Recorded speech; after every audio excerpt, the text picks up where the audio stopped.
All right. So what's up? Welcome back. We're doing a conversation with Cory today.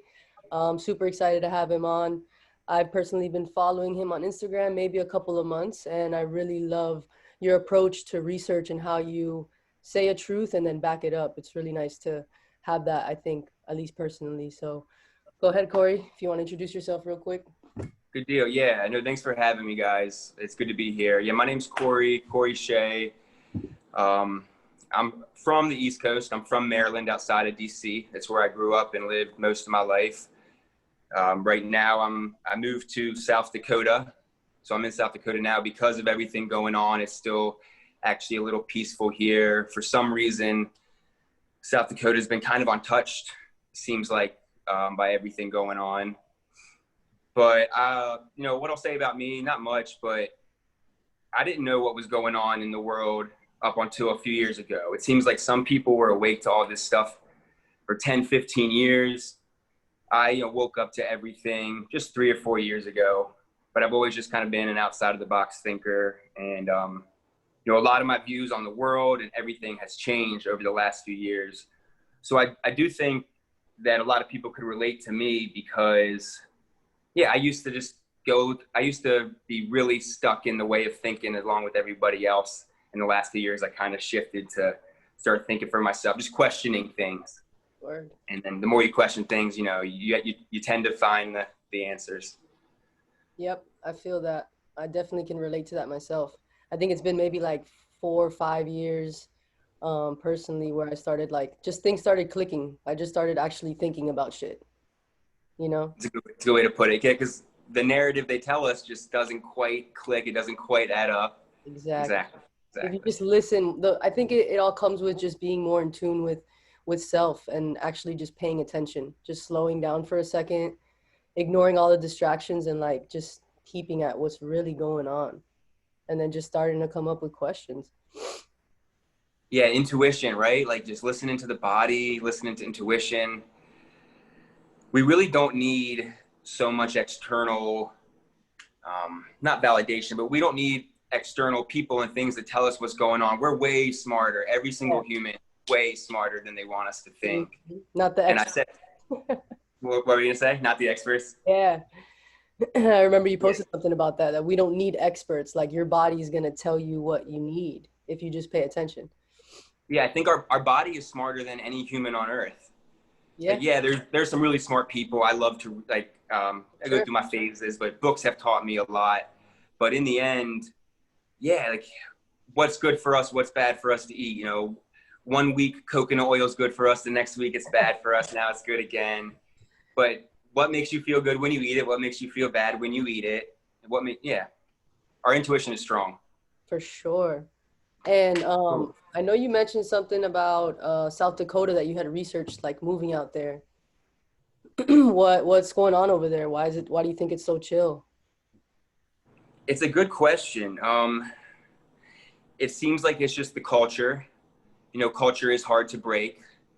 So they have some mask rules here, but the majority of people aren't going to wear them. It's just the culture has been set. So even as the government or the media is trying to change the culture, clearly trying to change the culture everywhere, the culture's already been set here. It seems like, I tend to not believe anything a politician says, but there are some real ones, right? They're not all corrupt. And the governor here seems to set the tone. I think the governor, it's like of an organization or a football team. The owner sets the culture and the precedents, and then you have the coach, and then it kind of trickles down. It seems like the governor, I just did my research, and the governor was saying things I really liked, just talking about how freedom is important, talking about how she'll give the information. She's going to give the most current, accurate information to the people, but they're adults, so she will trust them to make the right decisions, as far as wearing a mask, what to do at school. So I just like what I heard. And for me, I'm trying to extend my freedom, chase freedom as long as I can. I want to live free, even if it's for a few more months or a few more years. That's really by far the most important thing for me, to feel free.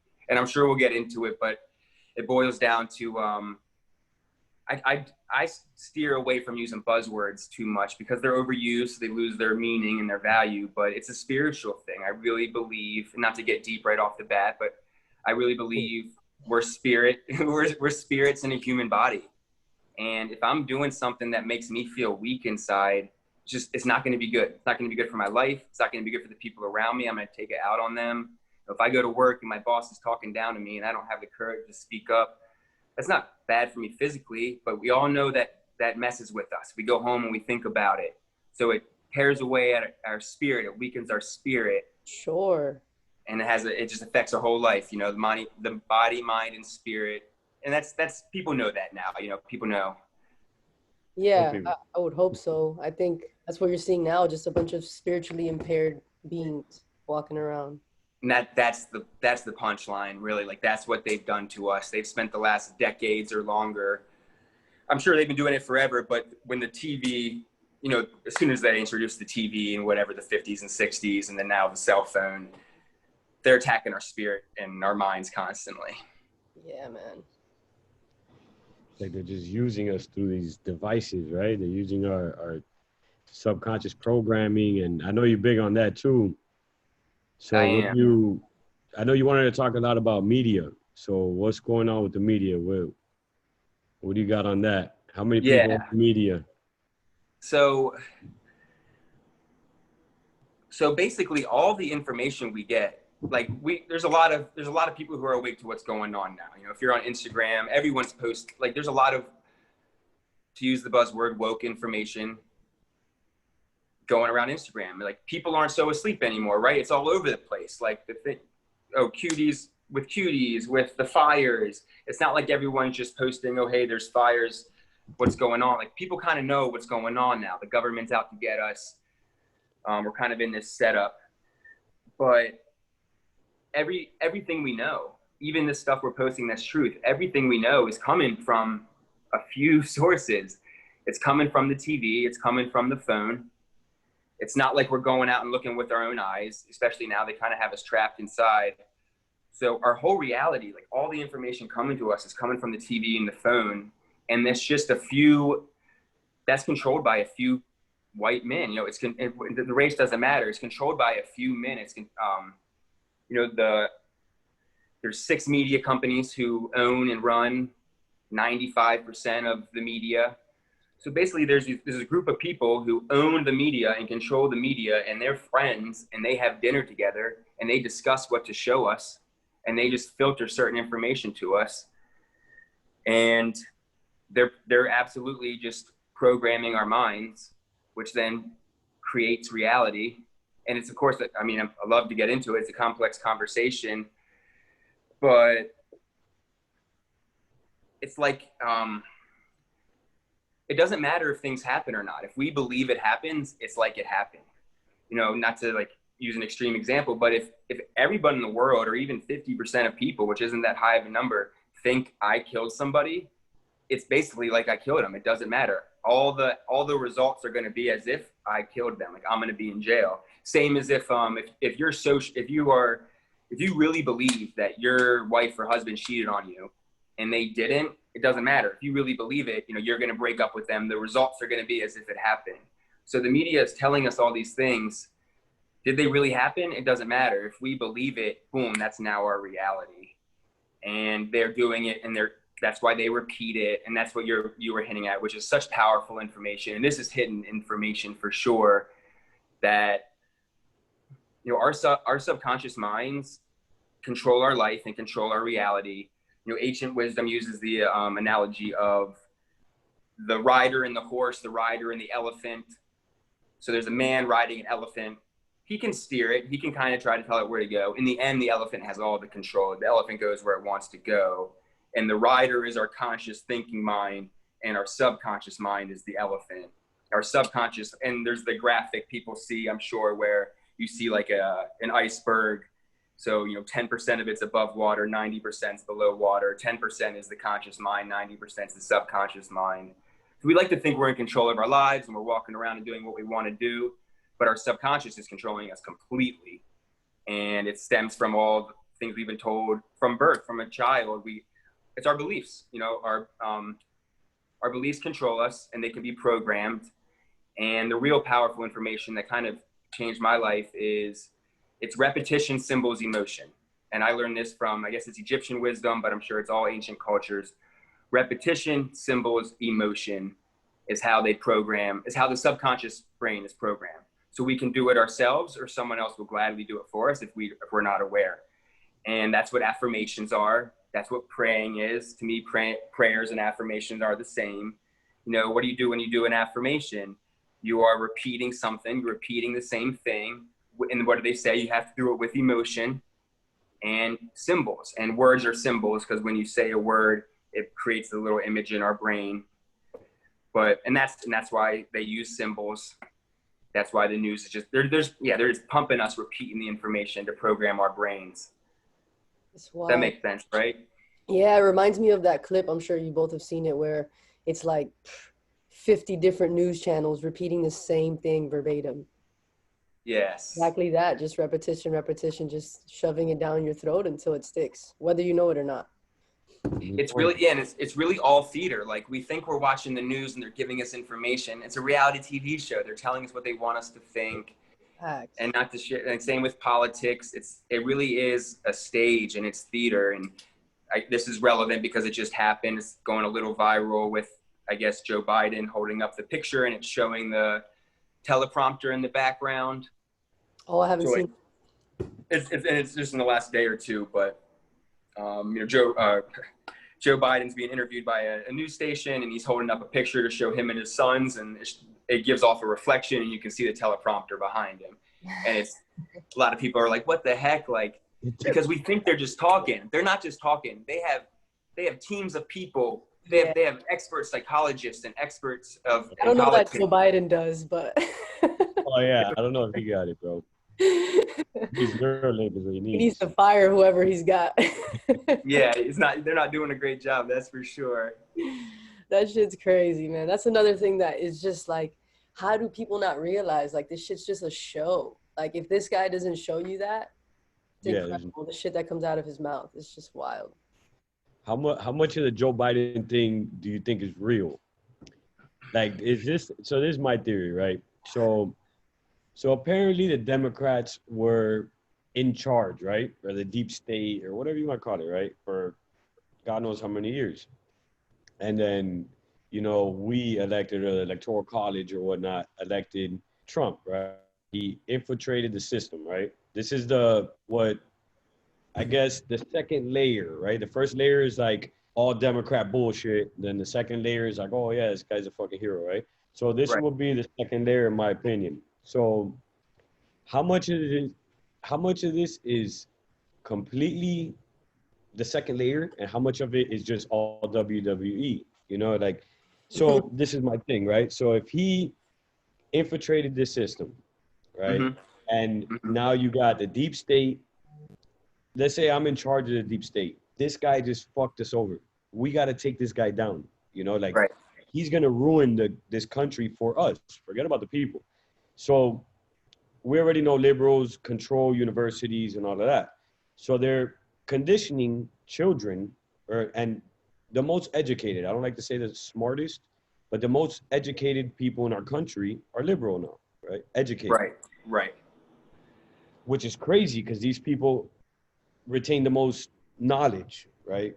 Yeah, smart people, right? So they have the best psychologists, social engineers, doctors, lawyers, everybody.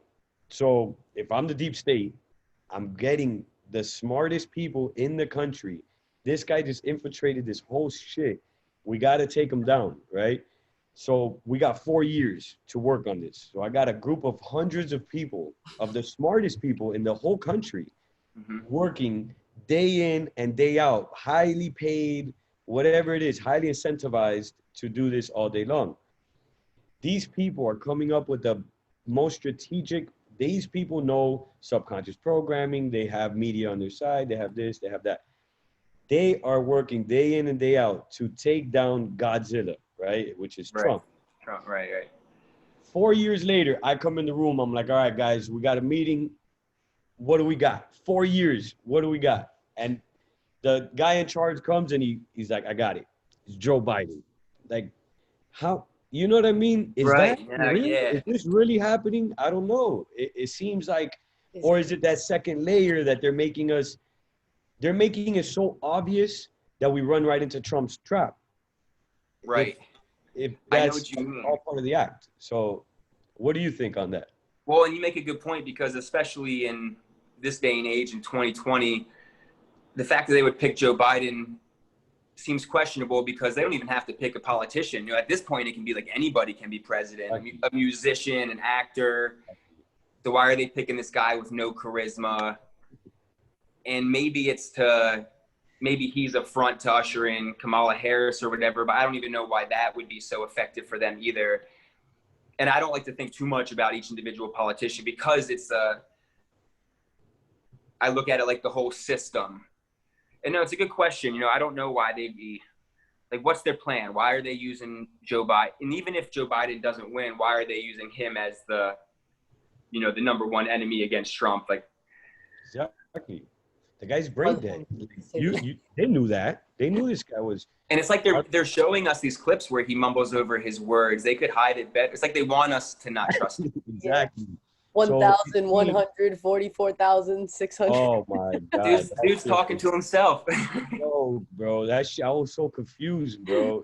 Well, you know what I do, think, like my instincts tell me, and if you're seeing what's going on in the world, it's leading towards that. They're destroying the system. They're ushering in something new, for sure.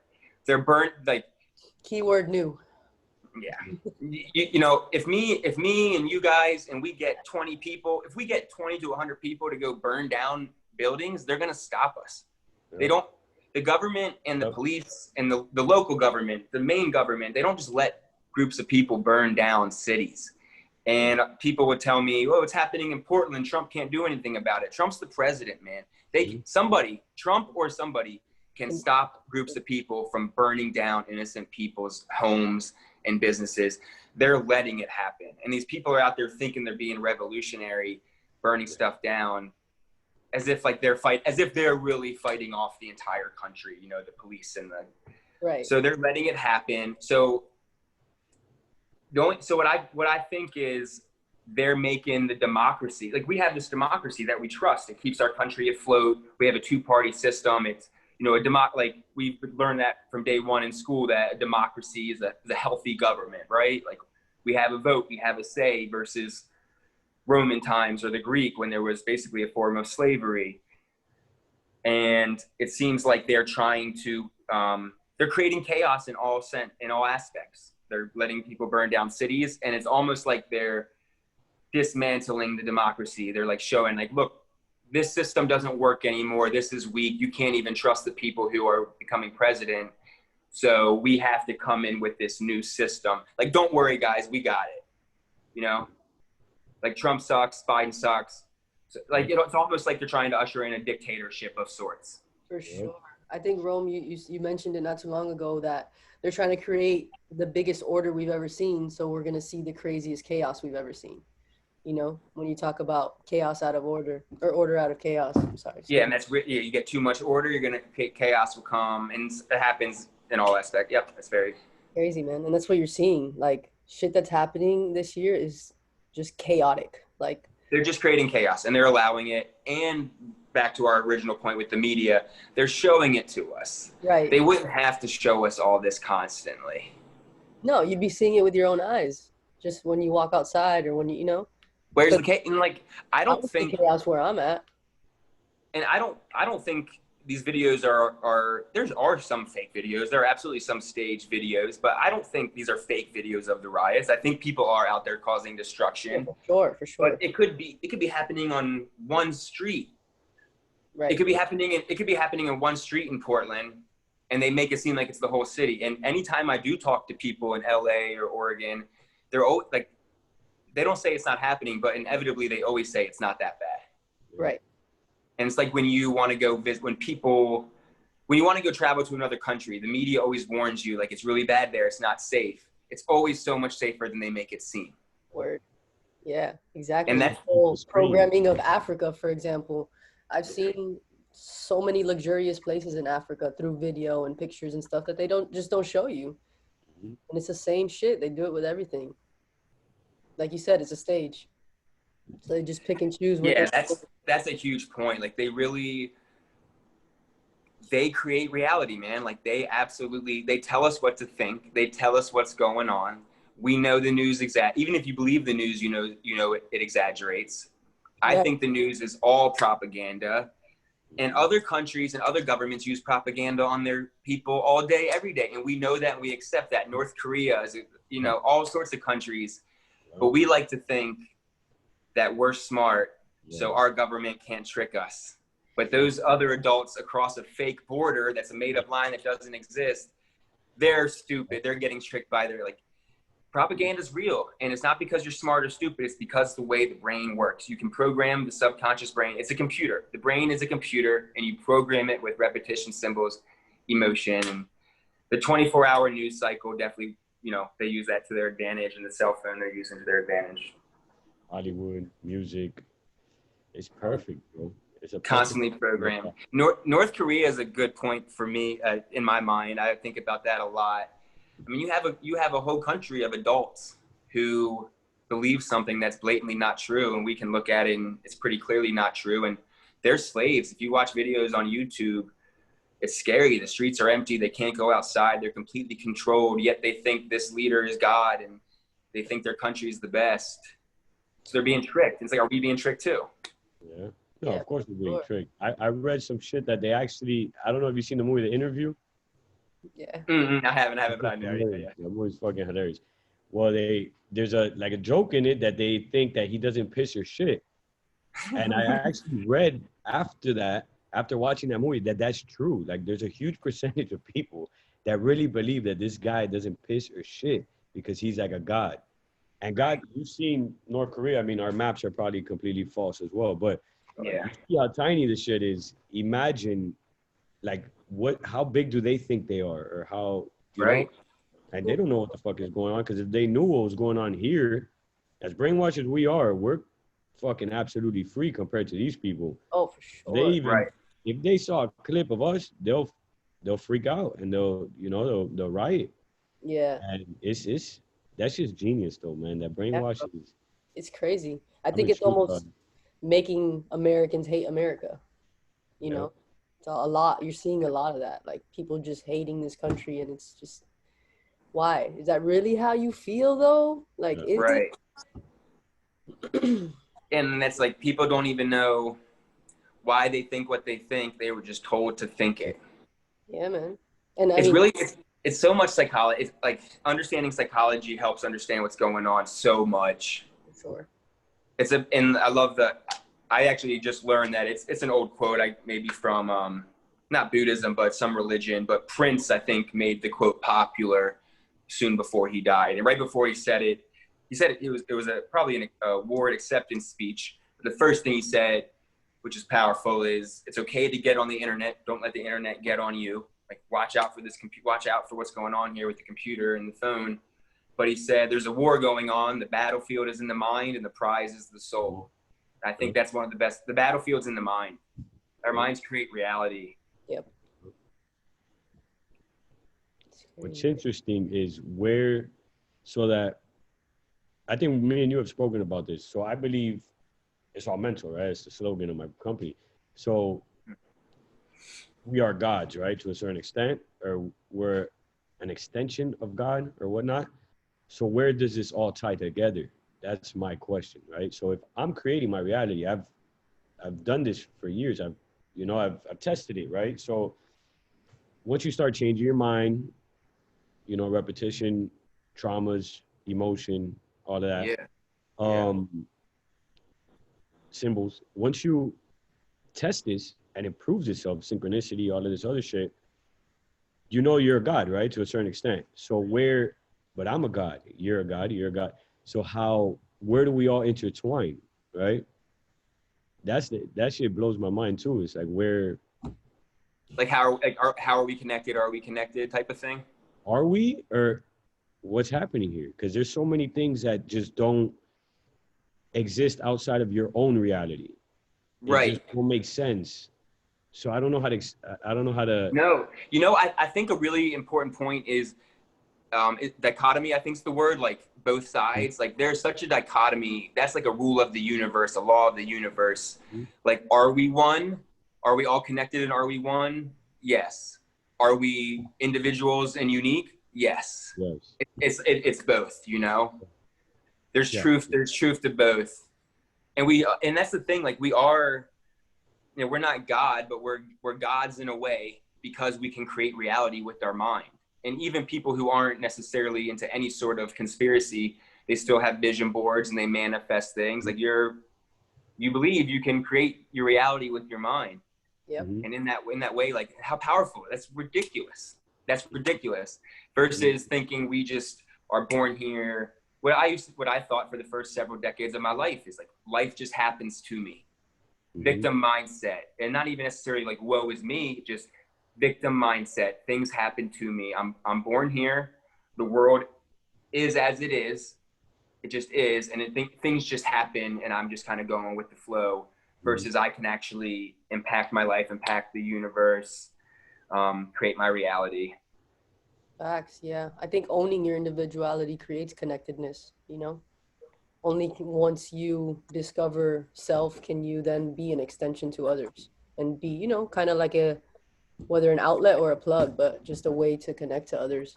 At least for me personally, the closer I got to self, the easier it was for me to actually connect to people, like-minded people. Obviously, it's a lot easier, but yeah, and you're willing to put yourself out there more, and you actually gain some wisdom. Self-awareness is so key. Yeah, 100. Yeah, understanding that we have that power, understanding that there is something inside, like we come from the universe, and there is something inside of us that's powerful. And that is what's keeping a lot of people down. And that's a center focus of a lot of the propaganda, is that we are small, we're insignificant, we can't do anything about anything. We're just one form of life in the universe. And I believe there's other life out, there's plants, there's life out there, but we're not and I believe, and like respect to whatever anyone believes. For the first 30 years of my life, I loved evolution. I read evolution books. It was my lens of the world. And it does explain a lot. So I believe we came from monkeys and we were on this ball in the universe, and there's many, many other balls. Now I believe we were created. There's a creator, and whatever we're on is significant, and we're super significant to the point where we can create reality. And these elite evil people know that, and they're programming our minds for us. They're creating reality every day, all day, through the TV, through the phone. And that's why information is powerful. Information is powerful because it creates our beliefs. We're only possibly an accumulation of everything we've seen and heard. We're kind of born blank slates, and then we have these experiences in our life and things we see and things we hear, and that shapes us. So they are dictating as much as possible what we see and what we hear. And that's why I realized this a few years ago, like, oh, that's why they had book burnings throughout history. That's why, like, in Egypt, the Library of Alexandria or something. Like, think about all the information that existed at one point that people knew that we just don't know because they burned all the books. There wasn't internet back then, but these elites still have that. But it boils down to the mind, and they're controlling our minds. 100. Got the majority of the world believing one book that made it through all those book burnings, right? And that's interesting too. Crazy, man. Like, and I think there's truth in it. Like I don't subscribe to one religion. I like to take it all. Like I think that's really important. And I think I like to let people know that I didn't always believe in God or the creator. And it's not like when people who start digging into conspiracies, whether it's 9/11 or JFK or these fires or anything, you're doing it because things don't add up. It doesn't make sense. You have a question and you look for the answer. And then you have another question. You keep looking for the answers. You're looking for the truth. In the end, when you're looking for the truth, what happens is you end up finding the fact that there's a creator. Yeah. You find the spiritual world. Definitely. Yeah, I can definitely relate to you on that. I always, I was super into science growing up. I studied science in college and all of that shit. So I bought into all of it. And as I started digging through the truth, you start realizing how magical we are as beings. And we're not these viruses they tell us we are, and we're destroying everything. And all of these narratives, like you said, that they put on us and they place on us to kind of control our minds and to program our minds into thinking that we're not these reality creating fucking beings, essentially. 100%. And not only are they programming our minds with specific information, like what to think, like, is this person good, this person bad, did this event actually happen or did it not? But they're programming, they're pumping certain emotions into us.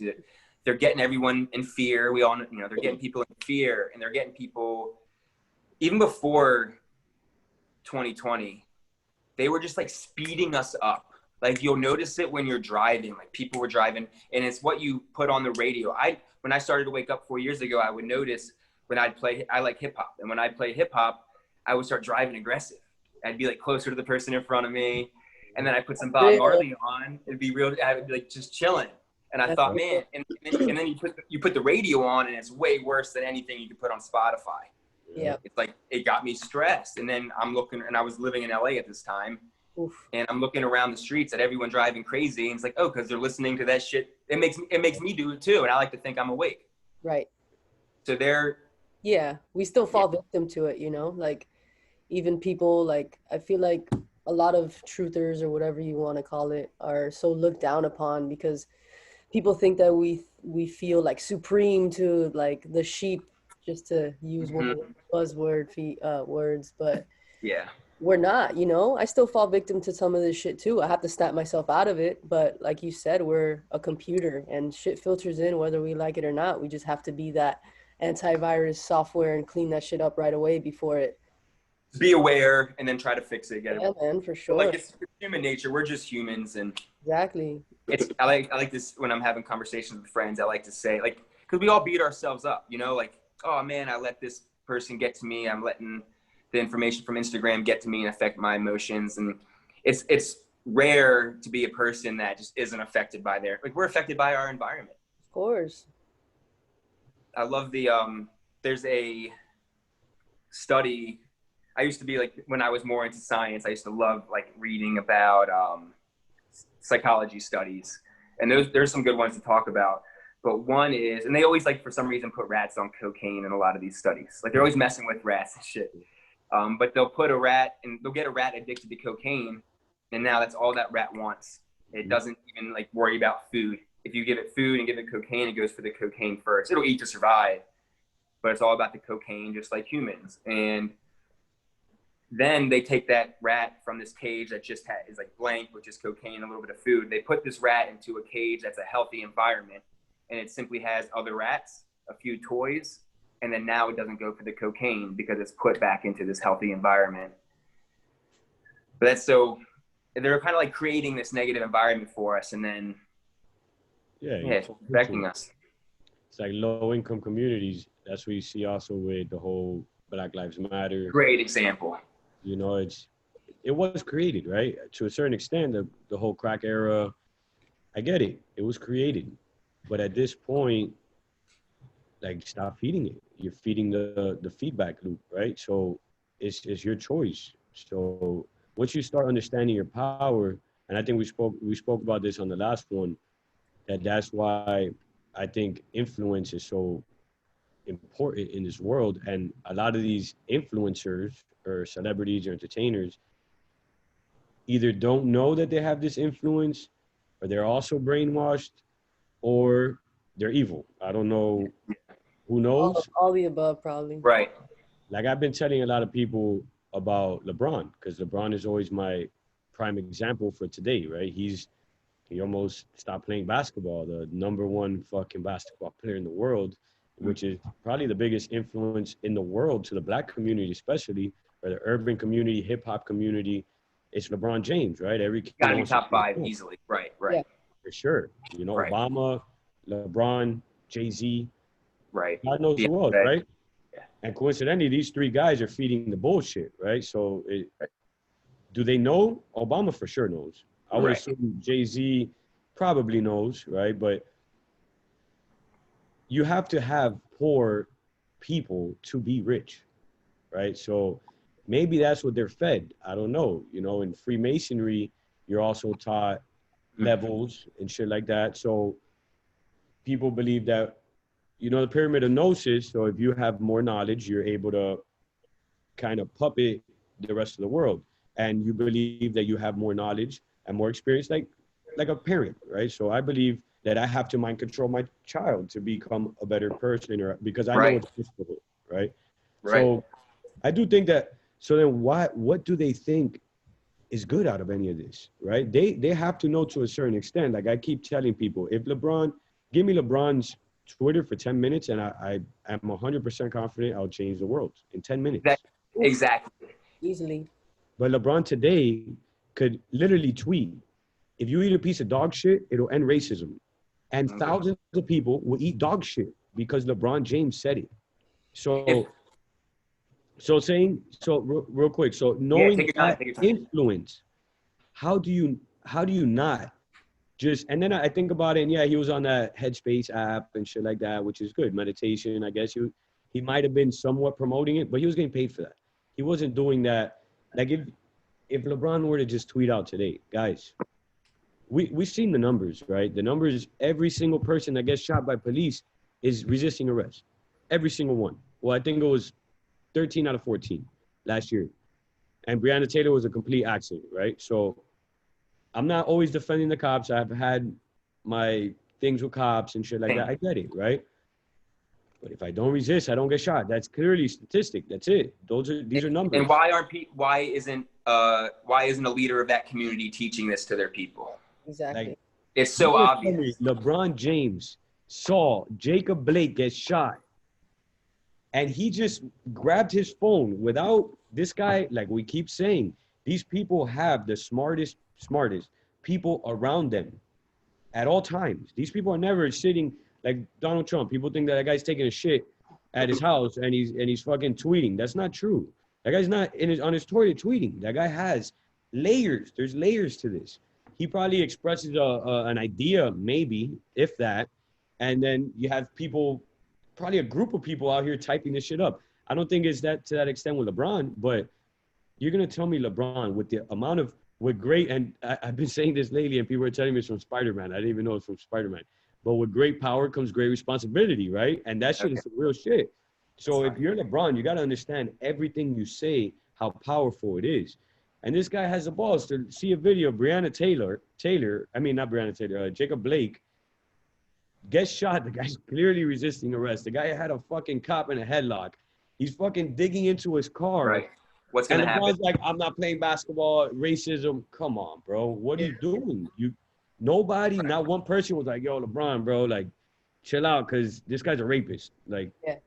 Nah, but nothing. facts don't matter anymore, man. This shit doesn't make sense. Details don't So matter. then what is the Yeah. agenda? Is it straight chaos? Is it, because we have a lot of it figured out, right? Or Divide and conquer, clearly, right? Part of it. that's I feel like these are like this, second and third layers, right? The first layer is like, oh, fucking every black person is getting shot by white cops. That's like what the media wants you to think. Right. But like I always say, the people that are just a little bit smarter are like, no, this is divide and conquer, order out of chaos, all this other shit. And what's the next But layer? then what's the next level? There has to be another Yeah. one. It can't just end right there, because we wouldn't know that if that was the case, Sure. right? Yeah. And no, this still may be the second or third layer. This might not be quite the next layer, but I think it's like they want complete control, and at this point they want complete enslavement, of our minds and our bodies. So like, yeah, it's like I love that. Like, how do you get to the next layer? You keep asking why. Like, why? Okay, yeah, that's true, but why? And like, yeah, it's like, okay, they're pumping a bunch of information about certain people getting killed by police. Why? Oh, because they're trying to pin us against each other, divide and conquer. Okay, why? Because they want to create ultimate chaos. And if they want to beat us, they're fighting us and they want to beat us. So they divide and conquer, just like a military. Okay, why? Because they're evil and they don't think like us, and power is rewarding, and they seem to want complete control of the population. Yep. But is that it, right? So then I think about like the whole pyramid of gnosis, right? So this is what like fucks me up. So I go back and forth all day. I'm sure we all do, right? Every day you're fucking. One day it's like Donald Trump is the man. One day it's like he's a fucking piece of shit too. One day this. So this is the beauty of life. I would think, but so the pyramid of gnosis, the bottom No. section of the pyramid of knowledge or no, I was just saying, yeah, of knowledge, right? So the bottom is the majority, right? Which are like the dumbest people. And it sucks to say these terms, but it's because we've been programmed this way. It's not because of, because they're eating crap the people food. on top and the bottom. Yeah. Exactly what you're saying. Ingesting with your five senses a bunch of shit, right? So then you become shit. Or ignorance is bliss too, or whatever, right? So people are just ignorant. Let me say ignorant, not dumb. Yeah. Then the higher you climb up, the more you learn. So in my experience, right, the more I've learned, the better of a person I've become, right? So then how come, at least to our knowledge, the higher levels of this pyramid are the most evil? Like, where do you get, what piece of knowledge do you acquire that you want to fuck kids? Or you want to like kill people and rip out their pineal gland? What did you learn about life? Because you have more knowledge than the average person. So then are these people, so this is my only explanation, like this shit breaks my mind all the time because I'm like, oh, this is sick, right? Like how do these people, what are they thinking? What are they thinking that we're not thinking? Exactly, right? So because this is not just like, I could understand like Hollywood, right? And they go to parties and they have fucking orgies and all this weird shit, right? Cool. I get a lot of that is persuasion and influence, whatever. The people around them are doing it. People that were their idols forever. They see fucking doing all this weird shit in a room and they fall into it. I get that, right? Like high school, you smoking weed, somebody else smokes weed, whatever, right? It's influence. I could understand that. But now when it comes to like pedophilia, there's no amount of influence, right? It's like, hold on, there's a line that has to be drawn here. But these people have more knowledge than us. So what did they learn that just made them say, you know what, fuck all of this shit. Like, I'm just going to do all the most evil shit and it's okay. Because what? Did they find out that this world was like created on some evil shit? This was one of my theories, and not a theory, but I guess like an idea. Maybe they find out something like Jesus, right, or God, right? The God of the Christian Bible, let's say, created this earth, and it was really like the devil. And because we're stuck in a matrix, right? Right. To a certain extent, there's a simulation or some sort, and we're stuck in this shit. But then again, borders. I've had experiences that I chose this, right? So that's kind of weird. So I don't know what these people know, right? But if we're trapped in this, what if this all-loving God is, when you're doing these good things, you're just being a slave to this matrix, right? And then when you do bad, it's breaking out of the matrix. So I don't know. That resonates with me. I know. It's fucked up, right? But you're willing to at least entertain the idea that maybe not that we would want to do what they do, but they clearly have some information that we don't have, and just what is that? And it probably makes sense that information is leading to them doing this versus they were just born pedophiles wanting to drink blood or whatever, And then they all made it to the top. Like, there's no good guys up there. Like, yo, what the fuck is going on here? Everybody needs to cut this weird shit. And I'm sitting over here like nobody. Everybody's there's something powerful about what they're doing, and we might not want to ever tap into that, and most people probably wouldn't. But they're not stupid, and they're not just winging it. Like, they know what they're doing. It's for a reason. Yep. And error message just popped up. I'm with you guys. And it might be false information, right? Who knows? It could be, misleading information or whatnot. But you touched on a really good point that they're outside of the matrix more. Like, I think that too. I think there's a lot of people on this earth that if they completely escape this matrix mentally, they would be doing things that people inside of the matrix, the masses, view as just weird and corrupt and evil. And yeah, it's human Charles nature. Manson, right? It's what? Like Charles Manson says some shit like that. Like he's like, "Oh, I'm here, but my mind is somewhere else." And he was a fucking crazy motherfucker, but he was really smart. I'm fascinated by him as well. Yeah, because there's not. I think he's probably pretty fucked up and evil, and I don't want to be his friend. But it's not what the government told us. There's some hidden truth. He was smart. Word. And I think, yeah.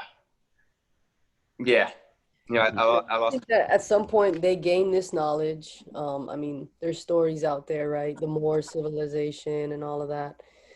And they adapted this knowledge and they kind of sell it back to us as evil. You know, so you're forced not to look at certain things and you automatically see a symbol. I think you touched on it on the last one, Rome. You see a symbol and you're like, Illuminati, that shit's evil. And it's like, what if it's fucking not? You know? Yeah. There's No, so many. most of the time it isn't, right? Like Right. 666. That's like the most famous. That when I found that shit out, that shit blew my fucking mind. Yeah. These motherfuckers, right? Yeah, man. God knows what else they've done. It's like, yeah, question everything, even question everything, because I was wrong about everything at one point. Now I like to think I know stuff.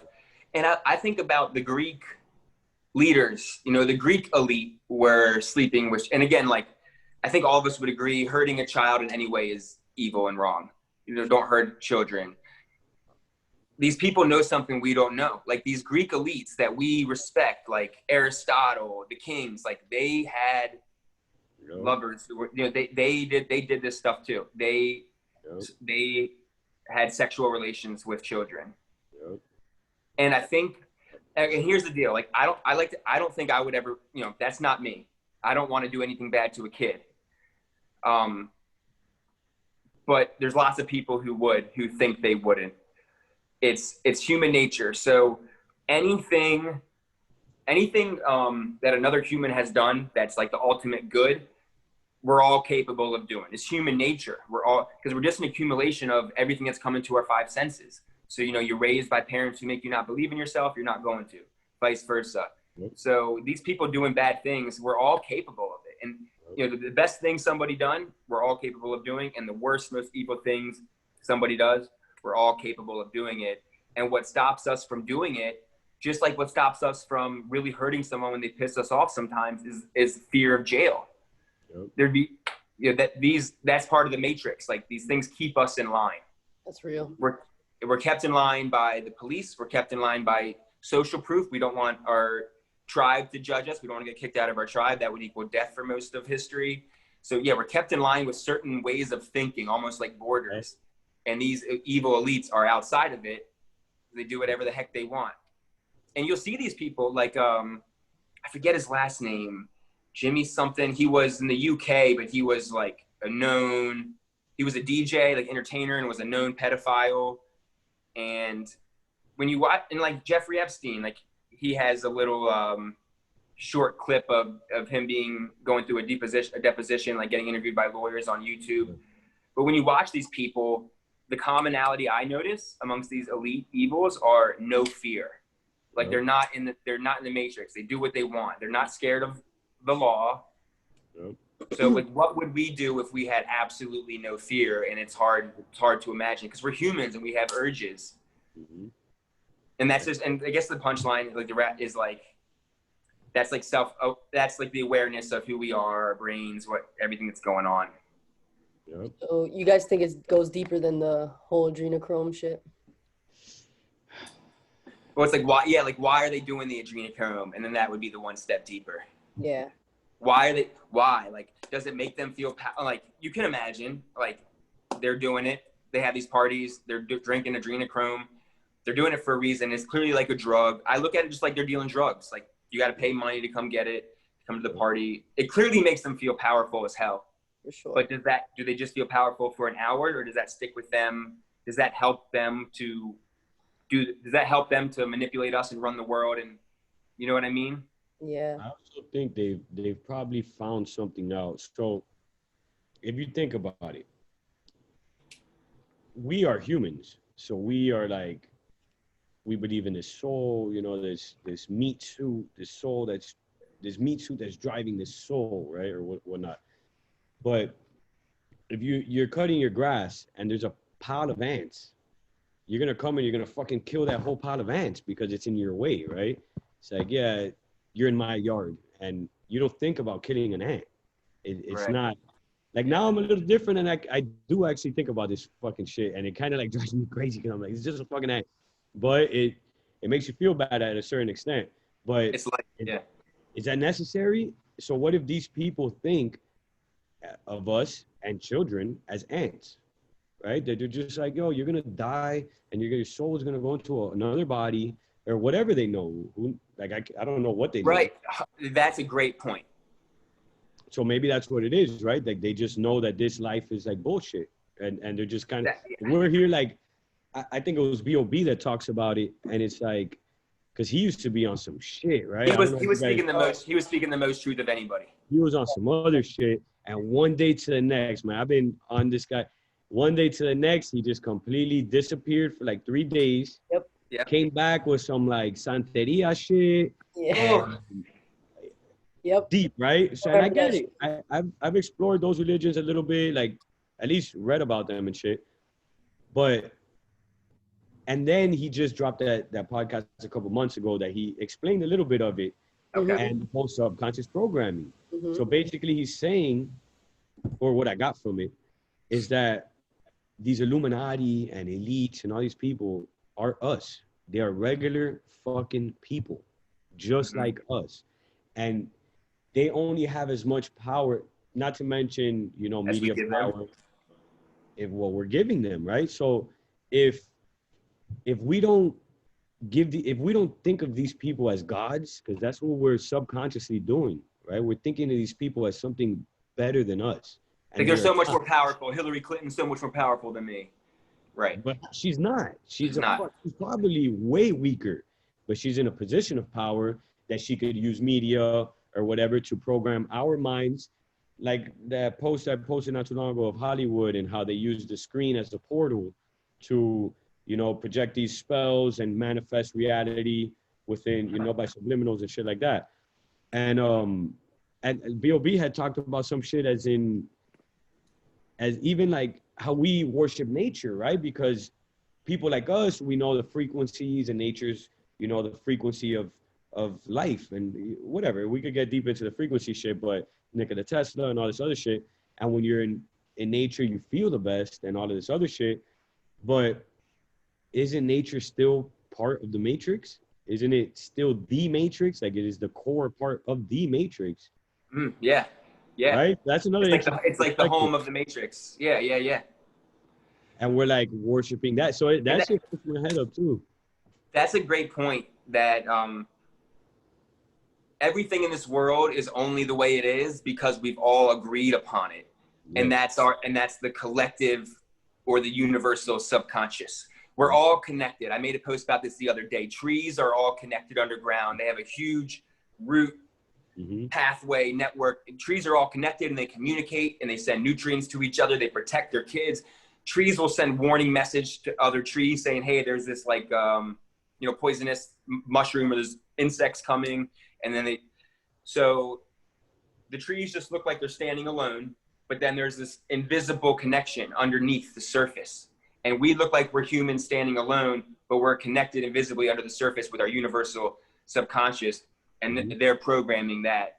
Absolutely. And, you know, it hit me a couple of years ago, probably a year or two ago. That's why they do evil rituals. That's why these dates matter, because the best way to program your mind is to do it at the same time, like make it a habit.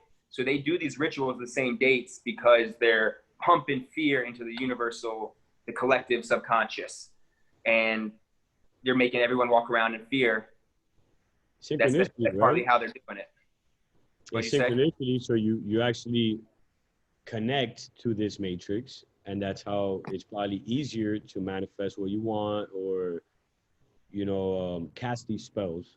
I mean, I do it to myself, right? I think I've spoken to Reese about it, that I literally pump out with my phone alarms every 11:11, 11:22, 1:11, 2:22, 3:33. I have affirmations all day long, and they're just pumping me to program me at a specific time because you're connecting, you know, the numerology or whatnot, and then the repetition, and then even repetition, even the 11:11, let's just say, as much as it's numerology and, you know, the building blocks of one of the other layers of the matrix, right?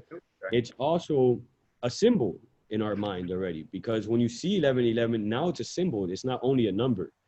So, I mean, that's, I'm sure, how they do it for evil, which is weird. Why? And that's a good point for people to know, that our brain, symbols is the language of our brain, like not English, not words, it's symbols. So when I say the word elephant, we all picture an elephant. So words are symbols because our brain makes a symbol out of it. Yep. For sure. You made me think of a few things while you were talking. I just made a little note. Go ahead, man. But so yeah, talking about how these people aren't more powerful than us, and that's the thing. We the masses have been slave mindset, victim mindset. They're more powerful than us. But they're not. They're just, there's a system. So the evil people, who knows when, but they've like created they have a system backed by money, backed by the media. So the system lifts people up. So the musicians, are they the best musicians in the world? No, they've just connected with the right person, a music executive, and then now they have the whole damn system behind them. They got the studio, they got the airplay time, they know people, so the system lifts them up. The number one song on the radio is not the number one song that we vote on. It's the song that the system told us is number one. So they literally tell us what we like. It's like, oh no, like we picked the song to be number one. No, they told us it was number one, and now you like it because it's number one, and it's cool to like the number one song, not the number 20 song. No one would know WAP if it was number 25, but they made it 21. Same with clothes. We don't decide what the new fashion is. They tell us what the fashion is, and then they make it cool. So, and the same with the athletes. You don't, I think LeBron's the best basketball player probably, but what if he was on no commercial ever? Yep. What if LeBron got no TV time? He'd still probably be a pretty damn good basketball player, but would we be talking about him? No. Yeah. Same with Jordan. Jordan got the Hanes commercials. So they lift these people, the system lifts people up. And I think a really good thing for people to look up is the cognitive biases. That woke me up a lot. Just I think like type in like the 25 cognitive biases. There's really like 100 or so, but there's 25 main ones. And these are things that trick our brain. They're like short circuits in our brain. And this is knowledge that the elites use to trick our brains. But authority bias and social proof are two huge ones. So you can just get a homeless person and put him in a white lab coat with a stethoscope, and we're going to believe him more. But it's just a coat. It's just a coat. But if I put a suit on, I'm going to look different. You might trust me a little bit more if I have a suit on. The police are going to treat me with a little bit more respect if I have a suit on. And it's just these things in our brain that don't make sense. And other animals have them. It's like you can trick human brain, and you can trick a animal's brain. There's like a bird species that the baby bird, the mama bird has a red dot on the tip of its beak. So the baby birds know to peck this red dot, and it says, "Hey mom, open your mouth, I'm hungry." So like and it's just like, I'm fascinated by it. It's like animals are almost born with like knowledge from their ancestors. A zebra's born day one, it sees a lion, it runs. How did it know that it never saw a lion eat a zebra, but it knows. And these birds know, okay, I peck that red dot and I get fed. But they'll put the baby bird in a cage, and they can put a red dot on anything, and the baby bird pecks a red dot. So they like tricked its brain, just peck a red dot. And reciprocity bias for us is one. So when people give us something, we tend to want to give them something back.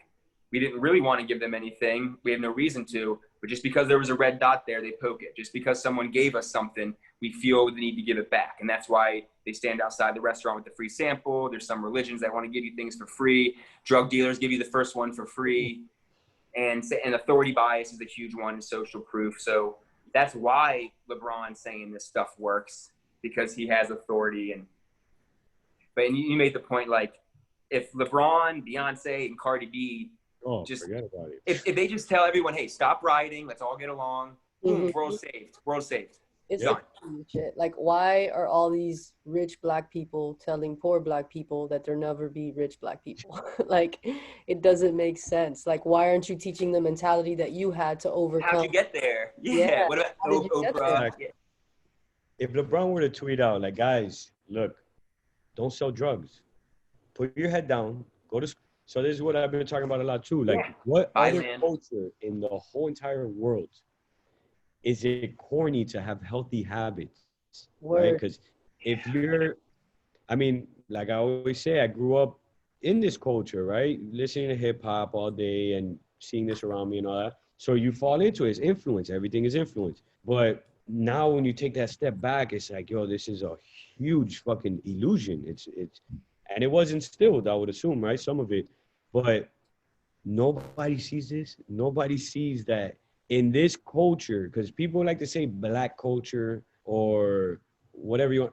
I think it's a hip hop culture. I think it's, you know, urban, I guess, or whatnot, low income to a certain extent. But what other culture in the whole entire world, Asian, any other culture you could think of, there's not one other culture that I could think of at least, that it is corny to have healthy habits. You're a nerd if you go to school. You're a dork if your pants aren't pulled down. If you're not selling drugs, you're a dork, right? Like, right. That's the true oppression, right? Yeah, you go to the library and study on a Saturday. You're not gonna have a lot of friends. Forget about it. Are you crazy as fuck? Are you crazy? You're a nerd. Weirdo. You don't cheat. You're a weirdo. If you don't cheat on your girl, if these are all the most destructive habits. And that's how they're keeping people down, because it's so hard to break away from that, because that means you're breaking away from all your friends. You're breaking away from your culture. Exactly. So now you're being pushed out of your tribe into the woods and you're going to die. Yes. Right. Which is a complete opposite. You're actually going to thrive, right? And everybody, while you watch everybody else dying, you're going to be the one to thrive. But they keep you in this matrix within this matrix.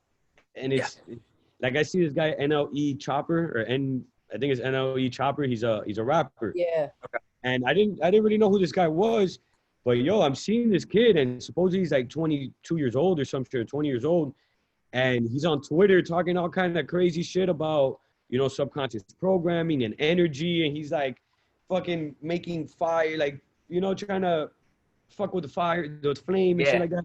And you know, he looks kind of crazy, right? But he has the right idea. And I was just looking down his Twitter, and I see each tweet, and he might be like, I could relate to him because it was such a fast transition.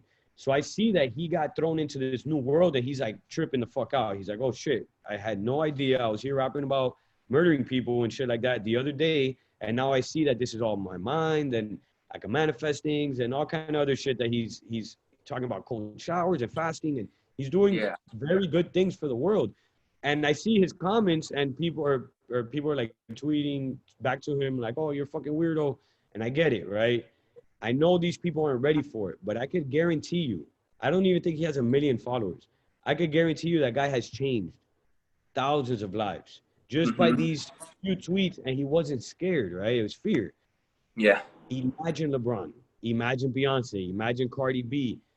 Bro, come on, man. This is so clear. I don't understand. They're keeping everyone together in one way of think. They're telling them this is the cool way to think. And people just want to fit in and be cool. But how is there so many little people with influence that are doing this, right? It was Kanye before. It was only Kanye. And I always defend this guy because for years he's been talking the real shit, right? And then every once in a while you get like Dave Chappelle back in the day or Cat Williams, and you know, a few people will sneak out and then they'll get checked and they got to fall right back in line, right? So, or you see their life gets destroyed, or he goes to Africa and smokes crack. Lauryn Hill is another one. Lauryn Hill, Bob Marley, Bruce Lee, all of these greats, right? So they usually get checked. But what I want to know is, why don't these people form like a secret alliance, a secret society like the other dickheads that are doing it? Why doesn't Kanye? But I did realize that when Kanye just did this last little episode or whatever they're calling it, that the people that flew out there were supposedly Justin Bieber, which supposedly he had been trying to talk out against some shit. Dame Dash, which talks out a bunch. Dame Dash is a real one. Dame Dash is a real one. He goes off. He's the man. Dave Chappelle, Cat Williams, these are the only people that went to go visit Kanye. That's right. It's dope, right? So hopefully they are doing this. I hope I'm not, blowing the lid off of their shit. But like, why hasn't anybody done this? Because I want to fucking do this, right? And I don't have any influence. That's the solution. That's the solution. Right? Let's all, well, not us, because we ain't nobody to these fuckers, but guys like Kanye, the power that guy has, he sees that he's trying to distribute this knowledge or whatnot to the regular people, and most people can't even soak it. It's incredible to me that most people can't understand that buying land is the way, or fucking not being oppressed, and that it just doesn't make any sense to me how they could see what this guy is saying and call him crazy. It's fucking nuts, right? Right. Or whatever. I'm starting to like accept this fucking craziness. But I would hope that this guy's behind the scenes getting like-minded people that are tired of seeing this evilness, right? And getting together and having a real plan. Because clearly the media, it's like coming out and trying to expose some shit and you get beat the fuck up, and then you're not going to want to do it anymore, right? I think they get beat up. How about you get, and he's not scared to get beat up anymore, which is great, right? But Kanye he could get killed. So rare. But he probably will get killed. So how about you strategize? It's war, right? This is war, the art of war. So instead of like going out by yourself to an army and getting killed, how about you get a secret army and you gather these fucking people and then you sneak attack these motherfuckers? And that is how, but this has been happening since the beginning of time and nobody's tried this. Maybe, which is another interesting, maybe Hitler is the one that was trying to do that, right? Because I don't know, that's hard to think, but. So there's a great documentary, bro. The Last Battle, Europa or whatever. Yo. I haven't watched it yet. That one I haven't seen. It does make me think of a documentary. It may be How Big Oil Conquered the World. That's a great one either way, but I may be getting them confused. There's a documentary of how the corporations and the elites here brought over Sigmund Freud's nephew from Europe because he's an expert psychologist and he taught them how to brainwash the masses. Edward Bernays, that was Everyone needs to watch that documentary. What's the name of it? A Century of Self. A Century of Self. That's a great one. Yeah. But and with what'd you say? Yeah, Kanye talked about that shit. Yeah, so it's like as you're talking, I'm thinking like, why did Lauryn Hill go from speaking some truth and talking about our power and how we have God inside of us to then being completely quiet? And I think the task seems so unsurmountable to them. They decide to just go relax with their family. They only have one life. They want to enjoy it.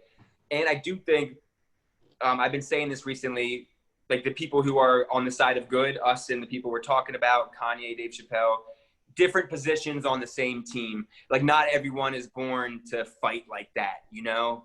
Like Lauryn Hill is clearly a badass warrior, but like maybe that's not her. Maybe she did her job already. Maybe you get to a certain point where you got to decide if it's worth it or not. Because, like, what do they have on you, you know? We know people that get killed. And if you have kids, it changes things.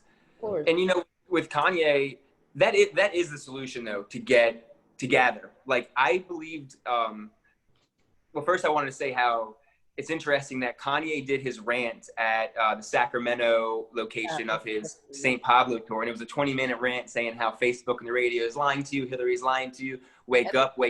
No one's actually ever seen it. No one's actually ever. No, anytime I show it, when I show it to people, it blows their mind. And the one thing he said that's so powerful is like, and that's, so the truth, the truth resonates with people. And what he said was, he's like, a lot of y'all are hurting right now. Like you guys are hurting, you're struggling. There's a reason these people are lying to you. And that reminds me of a really good point is everything is energy. Everything is vibrating. If you look at a book, if you look at ourselves with a microscope, it's not compact. It's separate little particles vibrating. And that's why frequency matters. But I heard this lady in a podcast saying, and I believe, I didn't look into this, but I believe it's true. She says, what resonates at the highest frequency in the universe? And I expected her to say love, but she said truth. And so when I'm all about speaking the truth because even if they don't believe me, I planted that seed and it'll grow. And people feel it, man. Like people know when you're telling the truth and when you're not. And Kanye Kanye was speaking the truth in that rant, and then the next day he got taken to a hospital, Cedars-Sinai, which I've been to in LA, where apparently they take a lot of the Hollywood people. Basically, Kanye goes on stage, tells people you're being lied to, wake up, some really deep shit. And then the next day he gets taken to the hospital in handcuffs from his personal trainer's house. And then he comes out with blonde hair. So I still think he's on the side of good, but like they got to him in some way, I think, you know? Sure. Yeah, ultra. But you made the real good point that you made is that's the solution, to have a team of good people gathering, and they may not be the warriors that save the world, but their minds can come up with ideas. And I had this like calling 3 to 4 years ago when I first woke up. It was like a very strong, consistent message that's what needs to be done. But I was like, I'm not going to do it. Like, who am I to do it? Right. But it was basically a really strong message that, if you get the right 10 people, that's the solution. Like when I woke up to the fact that there's evil people running this world, the whole world's a stage, they're creating the stage. We live in this messed up drama we're slaves in. How do we break out? Well, we got to make enough people aware, and it's going to be tough. Like we got to wake everyone up. And I thought, if you get the right 10 people, you get an artist, you get an architect, you get an expert psychologist, you get a teacher, you get, and then like you get like 2 or 3 celebrities. Like you only need the right amount of people, but the celebrities are crucial because people just listen. People listen. Yeah. And I like to think it helps so much. I think this is powerful to think about this like an empire. The United States, but not just the United States, the world. This is an empire. And I often think about like Lion King with the lion looking over at this is a freaking empire, man. And the United States alone is a $20 trillion empire, 350 million workers. It's no joke. And so someone's running this empire, and they're not messing around. They're not just like, oh, I hope I run. No, they're making sure they run the empire forever. They're not going to let me or someone else take it over. That's why I don't think we pick the president, because the president's the manager of the empire. Are they going to let the slaves pick the manager of the empire? No. That's why they give us 2 choices and an illusion of choice. At the same time, I think people can turn good. Like these aren't presidents, obviously, but like John Lennon and Princess Di were clearly good, and they got killed. JFK, I don't know. He might have turned good. He came from the Kennedys, so he got to be president. Then he starts speaking some truth. They kill him. So for the Trump supporters, that's one little string of hope. Maybe he's like JFK and he turned good and they'll kill him, but I don't think so. Because they're running an empire. They're not going to let us pick who's running it. And if I'm running an empire, what do? I get the most beautiful, most talented young people. I put them on stage. I get everyone to come pay to watch them. I collect the money. I give them a little fraction. And that's what Michael Jackson and all these people complain about. And I get these talented, beautiful people to distract and program my masses of my empire. And as soon as the talented artists start to say anything I don't want them to say, I take their platform away or I kill them. Yep. Yeah, most people, I don't think they know that the U.S. is a corporation. Yeah. Not a country. It's literally an LLC. And like you said, what Business. $1 trillion company is going to let its workers pick the president? None. Like, it's fucked up. A lot of people are banking on the fact that their vote matters, and I think it's a lot of good-hearted people who really think they're making a change, and it's not really what we need, It's keeping us down. And they're you said something earlier that reminded me, Rome, like they have us in such this like consumer mindset versus thinking that we actually are powerful, we can create things. So everyone's just stuck consuming. It's a big problem. Yeah, they just blame us for all the problems and then bank off the solutions. Yeah, of course. And I was just so like you say about that there's like the Lion King. That was a really good analogy. So you have Mufasa at the top, right? So if I'm Mufasa, I'm obviously not gonna let the janitors pick who's gonna manage my company, obviously. Especially when I've spent years and years and years indoctrinating these people, making them stupid on purpose, and then I'm gonna give them the authority to pick who's gonna manage my business, and you could potentially fucking destroy my whole business. And decide where trillions of dollars go. That's insane. That does not make any sense whatsoever, right? So, but think about just put yourself in those people's shoes, right? The Mufasas of this country. These motherfuckers. So I forgot who it is that has this analogy, not this analogy, this concept of brain juice. I forgot who it was. I don't know if it's like Tim Ferriss, one of these guys, right? Of brain juice. You have a certain amount of brain juice a day. So every decision, you have a certain amount of choices and decisions a day. So imagine guys like, let's just say Rothschilds, right? I'm sure there's probably levels above, but the Rothschilds, we waste our decisions on what am I going to wear today? You know what? Oh, I got to stop at the gas station. Yeah. What am I going to eat today? We could plan. You know, I'm maybe planning for retirement or something like that, right? Few years, maybe 30 years in advance. I'm not thinking my kids, right? So because I have multiple jobs and all this crazy shit that I'm being a father, I'm being a husband. You know, the most people have a job, just basic things that we're wasting our brain juice on daily. Yeah. So imagine these people that do not pick out what they're going to wear. They do not pick out what they're going to eat. They do not have to worry about bills or money ever again. Like they are not, what are they thinking about all day long? They have people doing all this for them. How you're going to preserve Yeah. this power, right? They're strategizing. What year? So that's why it makes me so hard to believe that Trump just infiltrated this notorious plan, and he's the one that came in. They would have fucking killed that guy so long ago. If I was in Mufasa this shit and Trump is doing this, I'll be like, yeah, all right, buddy. Done. Good luck. Done. You know? Not even gonna make it to the platform. So then that's why it's like I want to like the guy because a lot of the things I love it. It makes it so easy to agree with the majority. Oh yeah, he's preserving our rights and the Constitution and all this other shit, right? So you're like, fuck yeah, Trump. But then it's like, bro, we're still in the middle of socialism. We're literally living in socialism today. There's 11% of the population is unemployed, and the people that are working are paying the unemployment, right? And it's only the right thing to do at the moment because of this virus that is 99.6% survival rate, and everybody lost their businesses. So now the wealth transfer is ridiculous, clearly, where there's cameras at 5G towers everywhere. Crazy. So we're gonna be under complete surveillance very soon while we're worried about, you know, the pedophiles that aren't even getting caught, right? No. So why is Hillary Clinton still walking around? Why is Bill Clinton still walking around? Jeffrey Epstein, I don't believe is dead. At the point that it makes way more sense, in my opinion, that he's alive. Like, you can't kill that guy. If I have dirt on Bill Clinton and Prince Andrew and God knows whoever the fuck else, good luck killing me, bro, because I got a fucking plan that if I go down, the whole world comes down with me, right?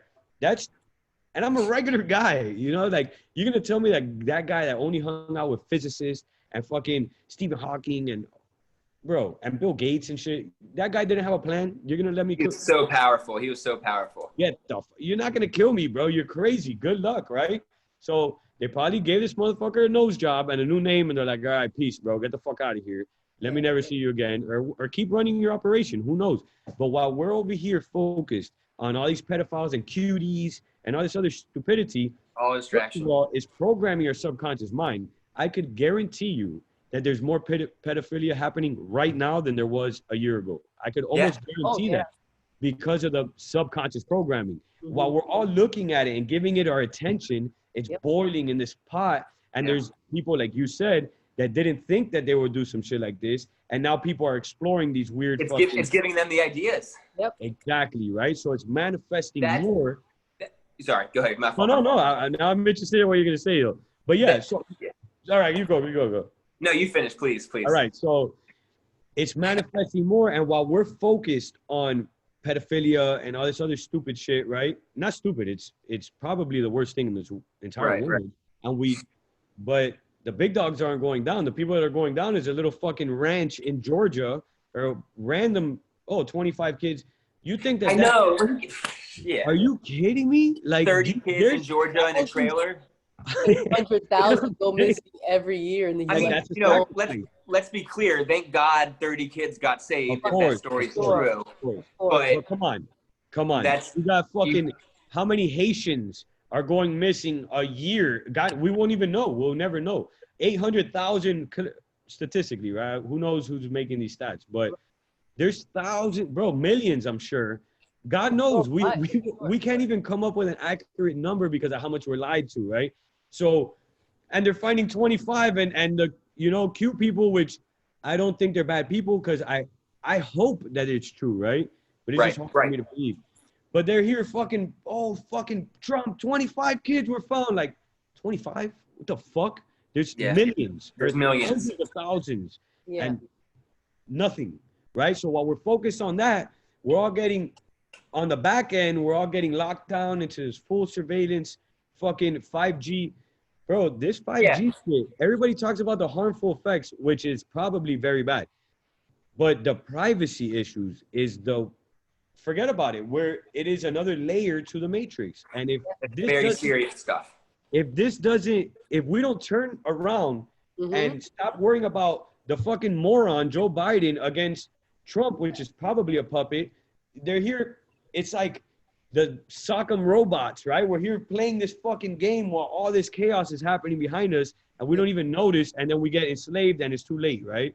So I feel like that's what this is all about. Yep. They got us looking right here, and all of this shit is happening, and by the time we notice, it's too late, right? Because those guys that I said that are planning, like I said, normal guys are here planning 30 years in advance.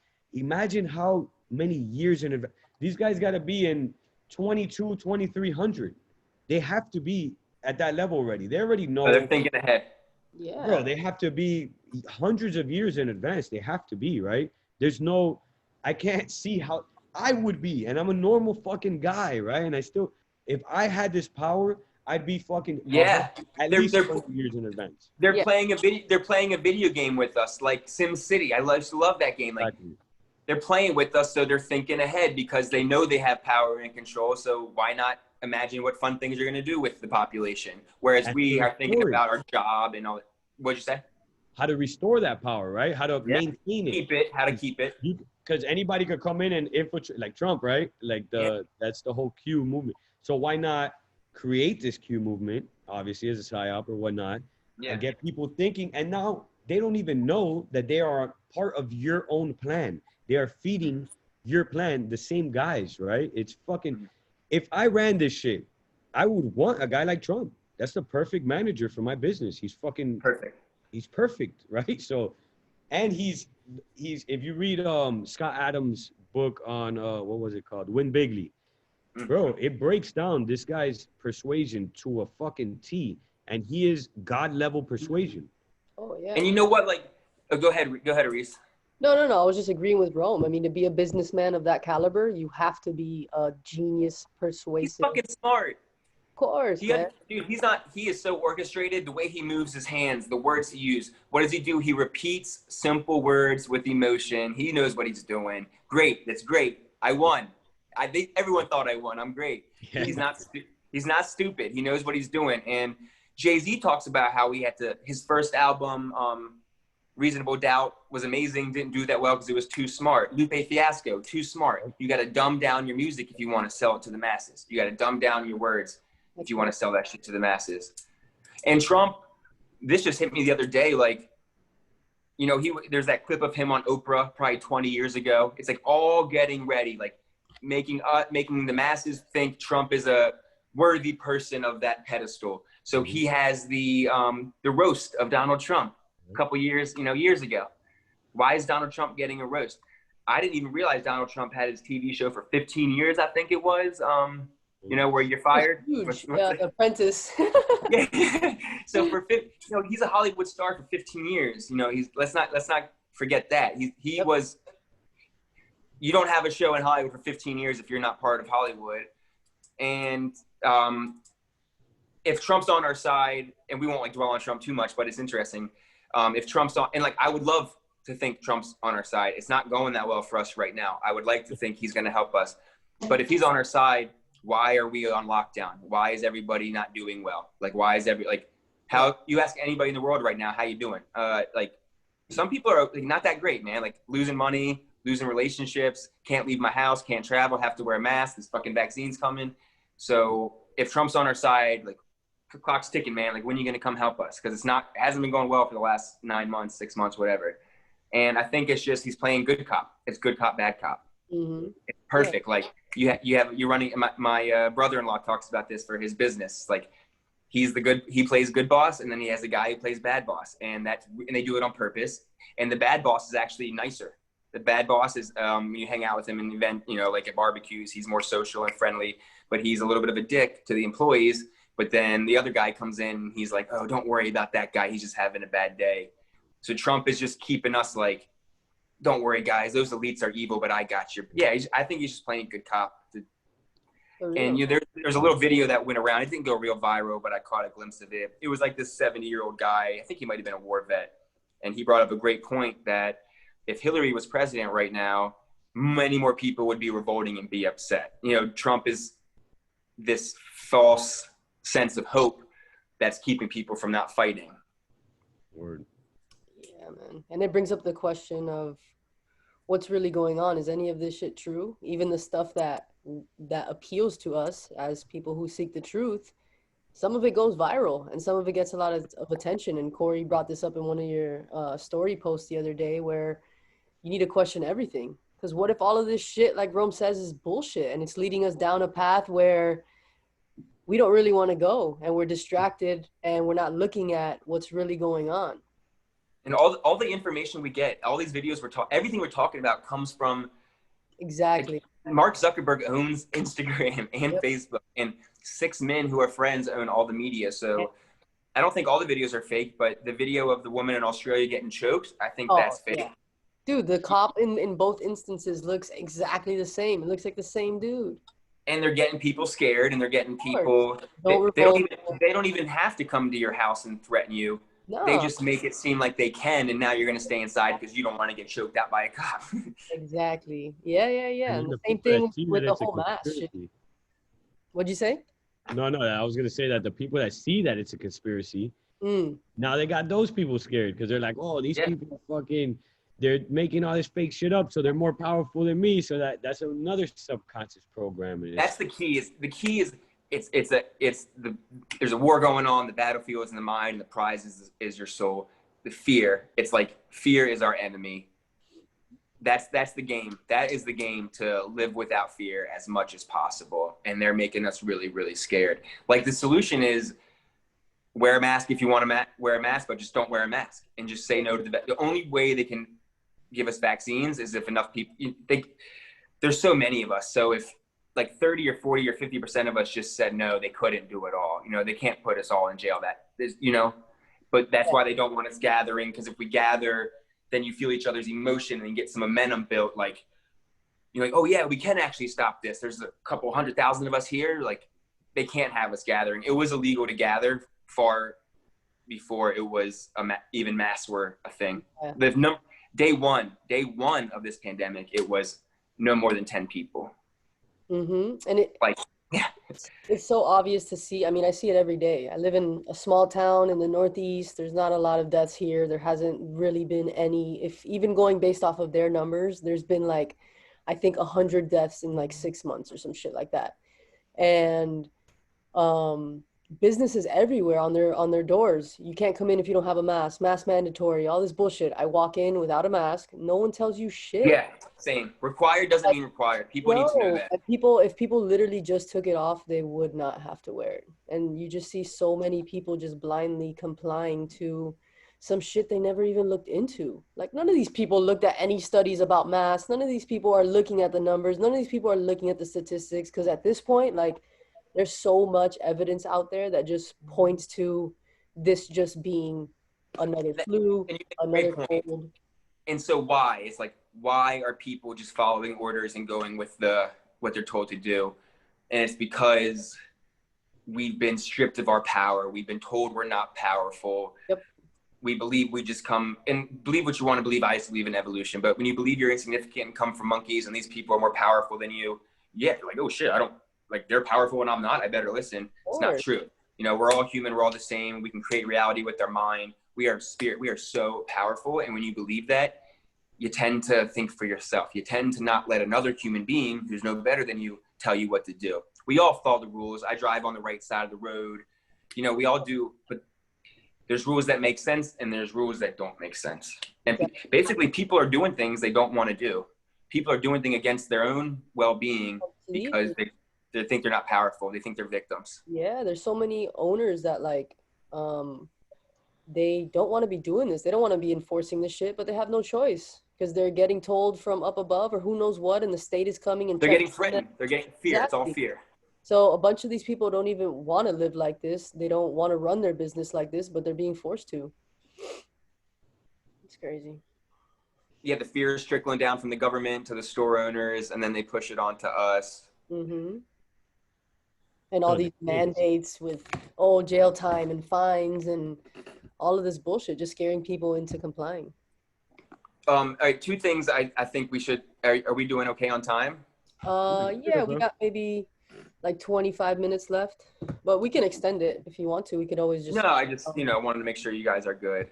Yeah. So I do want to, you were talking about the brain juice. And as you were saying that, I think that's the word you said, Rome. As you were saying that, I was thinking, like mental energy. And that's what they're doing is they're soaking up our mental energy. They're making it so people have no mental energy. Like I have a lot of energy. I just have a lot of, I just happen to have a lot of energy and a really curious mind. And I think that's why I do research on this stuff. Anybody can do it. No, I'm not smarter than anybody. It's like I should probably meditate more, like calm my mental energy down. So I push that into research, but it takes energy to think about that shit. And if you are, the 9 to 5 is a big part of it. People don't have time or mental energy to do any research or think for themselves. By the time they get done with work, they're freaking drained. Yep. You gotta work out, you gotta eat. There's so many things you gotta do. You got an hour or two left to live your life. You're not going to go online and research, the truth. You need to relax your mind for tomorrow. Mm-hmm. And I think about like, how ludicrous is it? Like, I think I always go back to the Native Americans because they lived like a truthful way, like, or just throughout history, a caveman, whatever. Like you have it's yourself, your wife, and I'm a guy, so I think from that perspective, yourself, your wife, your kids. Like to wake up and be like, all right, see you family. I'm going to go over here and help this guy build his business. I'll be back in like 9 hours and I'm going to be fucking drained. So that's not how you live your life. Wow. You wake up and you build for your own family and you might not you're going to make just as much money. Like it might take some time to figure out how to make some money, but every single human on earth can provide a service to other human beings. I don't care like what level you're at. So they got us going away to slave every day to somebody else, and they're draining our energy, and no one has time to think. And then the bread and circus also. Rome used bread and circus. They created the games to distract people. They gave them they gave them loaves of bread, so that way anybody who was a truther back in Rome and said, "Hey, the elites are keeping us down. Let's revolt." They would say, "What are you talking about, man? We're getting free bread. Look at the fun stuff." Yeah, and it's interesting because I feel like most people know that the government is corrupt and that politicians are corrupt, and they still falsely believe that the government is going to change, or the government is the change that we need. It's like, do you trust the government or not? Which one is it? It's crazy. How much do we need pyramids though, right? So, like we need, right? Like I have one business right now that I need employees, right? I need more employees. I don't have any employees right now. I was trying to juggle it myself, and now I realize I need employees, right? So what? So it's like I understand them. You got to understand them, right? To a certain extent. Yeah. So some people maybe are meant to be workers. Yes, exactly. So that's why I don't think depopulation is really happening on a global level, right? Because if they wanted to kill us all, or not on a global level, it's happening, but not to the extent that I guess a lot of conspiracy theorists take it, right? So if they wanted to just kill us all, they would drop a fucking bomb or they could do that shit in any, forget about it. Right. But you need people to run this engine. You need janitors, you need everybody to make beehive work. That's what Freemasonry is. It'd be no fun for them to not have people to mess with. Yeah. Oh, and that too. And you need people to push to be, I guess, to the energy too. I would assume that's you know, we generate energy, and you need energy plus emotion to manifest things in life. So that's why they use our minds to manifest whatever they want, I'm sure. So that might be somewhat of it, Yeah, yeah. but then coincidentally, who's dying from this virus, right? The weak, the people that are consuming, but not producing. Those are the people that are dying. The older people that are done, you know, retired or have medical conditions or whatnot, the weakest people, those are the people that are dying off. It's not even kids are dying, right? If you want to talk about like immunocompromised or whatnot, I mean, kids, some people say have the strongest immune system. Some people say it's Yeah, yeah. you, Depends how you right? look at it, I guess. Yeah. So it's like a weird, but I would think kids get pretty fucked up, right? They're always sick. So if you get Right, a right, new right. virus, wouldn't kids get fucked up? It's not even touching these kids. Clearly, because this was very strategically put together in a lab, right? Why So aren't kids dropping dead in school if it's a pandemic? that's Exactly. what I'm saying. But it is killing the people that are fucked up already.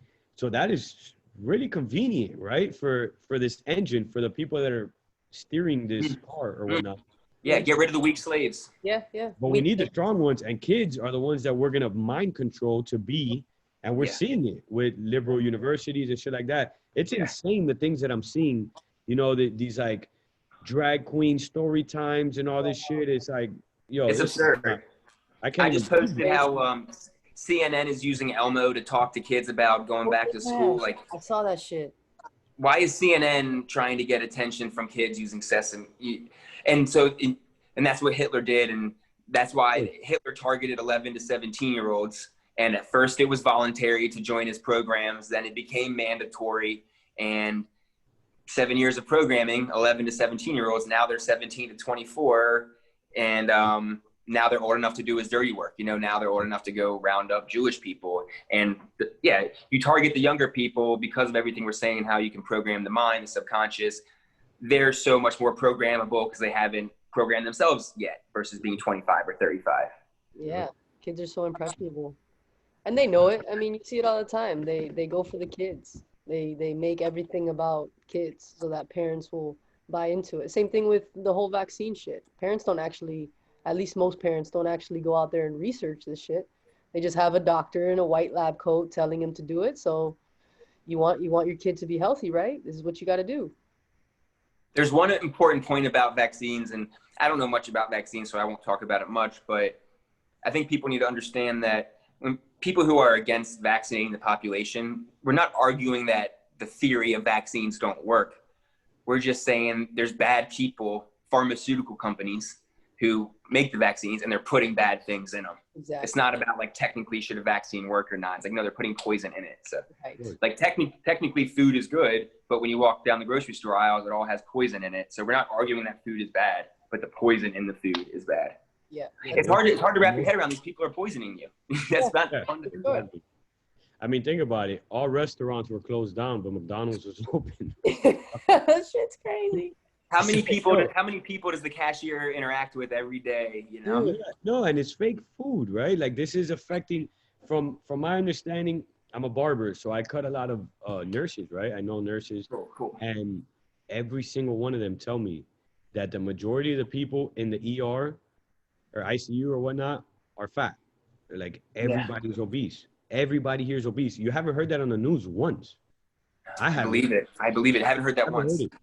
Why, right? But then this guy in the corner that has real food, his business got shut down, and that you can sit outside. But McDonald's, that you have to be face to face with a fucking cashier and a bunch of people in the back there making your shit, and it's fake food and clearly making people fat and unhealthy and all these things. That's open though.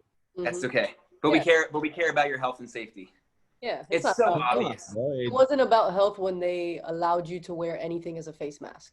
You can literally walk in. I just saw a video of some girl walking to Target with fucking toilet paper wrapped around her head. Like, we should, bro. That's crazy. We should talk about masks before we hop off. Yeah, definitely, let's do it.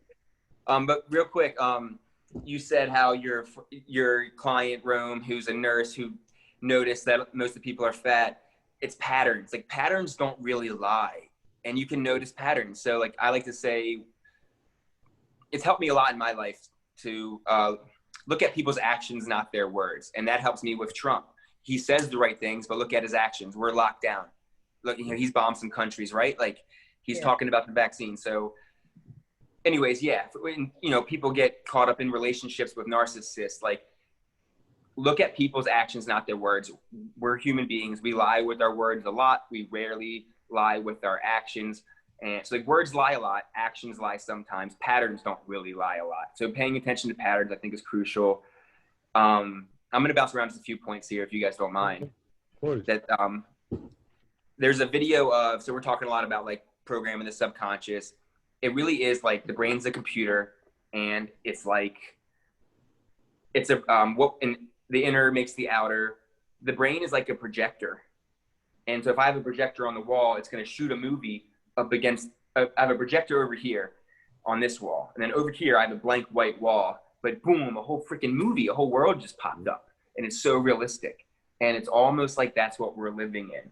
Like a blank screen, and our brains project the reality. And this is weird, but I really believe the only reason a tree looks like a tree is because we've all agreed on that. We've been programmed that way, and been programmed that way forever. And I don't know if like a tree could be blue, but you know, it's our brains really are, it's just a dream, man. And like, it's just, so the brain's a computer projector, and it's projecting our reality, and they're programming ourselves. And in saying that, there's a video on YouTube of DJ Khaled talking to his baby. And I love it. It's such a good example. He just holds his baby up. And he's just saying like, you're a king, you're a don, you can do anything, you're awesome, you can do anything. And he's just repeating positive, strong affirmations to program his kid's subconscious. Yep. And you can do that to a kid in the womb. But that, I think it's a good video for people to look up, just like DJ Khaled talking to his baby is what I type in. And then before we talk about MASH real quick, if you guys have time. So I realized this recently that, okay, so a couple years ago, I think it was within the last like 5 to 10 years max, the CDC started to group, like if you go to the CDC website, it's one of the more official organizations, cdc.gov, they list like the most common causes of death, like heart disease, cancer, accidents. And then they grouped flu with, they began to group the flu with pneumonia several years ago, and it wasn't always that way. So if you go there, like number 6 or number 8 is influenza plus pneumonia, but they're not the same thing. Pretty sure they're not even related. I'm not an expert, but they're different things. So they group the flu with pneumonia because pneumonia has a lot of deaths. The flu has very little. And that way, versus influenza, AKA the flu, being down here as like the number 30 causes of death, they bring it up and they attach it to pneumonia, and now it's in the top 10. So now it scares us. Now the news has a reason to talk about it. Like, look, influenza is the top 10 cause of death, but it's not. And so on the CDC website, 2017 is the most recent numbers, but it obviously doesn't change much over each year. In 2017, it's basically 49,000 deaths for pneumonia and 6,000 for the flu. So it's like 87% versus 13. It's basically 90. So we shouldn't be talking about the flu. It's nothing. It's not a real cause of death. But that's kind of how they trick us and manipulate us, all getting us the fear. Flu shot. Yeah. Yeah. But the mask, I think I want people to know that you don't have to wear a mask. I've never worn a mask, and it's fine if people have. There's a large group of people who have worn them, and now they're stopping to wear them. Yeah. And it's not always convenient. It's not easy, but required doesn't mean required. They're just bullying us into it. And the only reason I really want to talk about it was because why? Why is that important? It's important for several reasons, because one, if you're wearing a mask, at what point are you not going to wear your mask? Is it forever? Like, are you like, yeah, we get it. You're waiting for the TV and for the experts to tell you not to, but are you planning on wearing that thing forever? And what if they tell you have to wear something else now? Like, are you willing to wear goggles? Are you willing to wear a hazmat suit? So at what point do you say no? So if you want to wear a mask, wear a mask. But if you don't want to wear a mask and you're wearing a mask, at what point are you going to say, no, I'm not going to do something I don't want to do? It's a slippery slope. But for me, it's just it's my spirit. It makes me feel weak. And I'm not going to do something I don't want to do that makes me feel weak. And I believe, when we die, we are spirits, and it's energy, and energy doesn't die. So you know, people who have astral dreams will talk about this. We have to live with the way we feel forever. So if I make myself feel weak, I have to live with that forever. And I'd rather deal with the consequences in this temporary world than to know that I cowered down and did something I didn't want to do and feel weak forever. Yeah, exactly. Agreed. And there's no real backing behind wearing a mask. In fact, you put one on and you don't feel good. You just don't. I mean, I'm sure there's some people that put one on and they feel righteous, you know, because they're saving lives. But Right. no, you can't put a mask on and tell me that feels good. They're putting a muzzle on you. You're literally covering not only your canal to breathe and to keep you alive, but you're also closing the canal that allows you to speak. And while actions do speak louder than words, your words, you know, they hold vibration and they hold frequency, and they're just, it's almost symbolic, you know, to kind of keep people shut up. We all feel different when we put on our Halloween costume, don't we? We act a little more, whether good or bad. When you put a costume on, you feel different. Yeah, it's true. That's a good point. No, it blocks your body language too, right? So that too. Apparently, I forgot who says this, but I've looked into it, and yeah, they say that 85, I want to say it's 85% of communication is through body language and tonality also. But that's a huge fucking percentage. Like we were talking about Donald Trump, like the way he moves his hands this way instead of this way, right? This is welcoming, this is dominating, and things like that.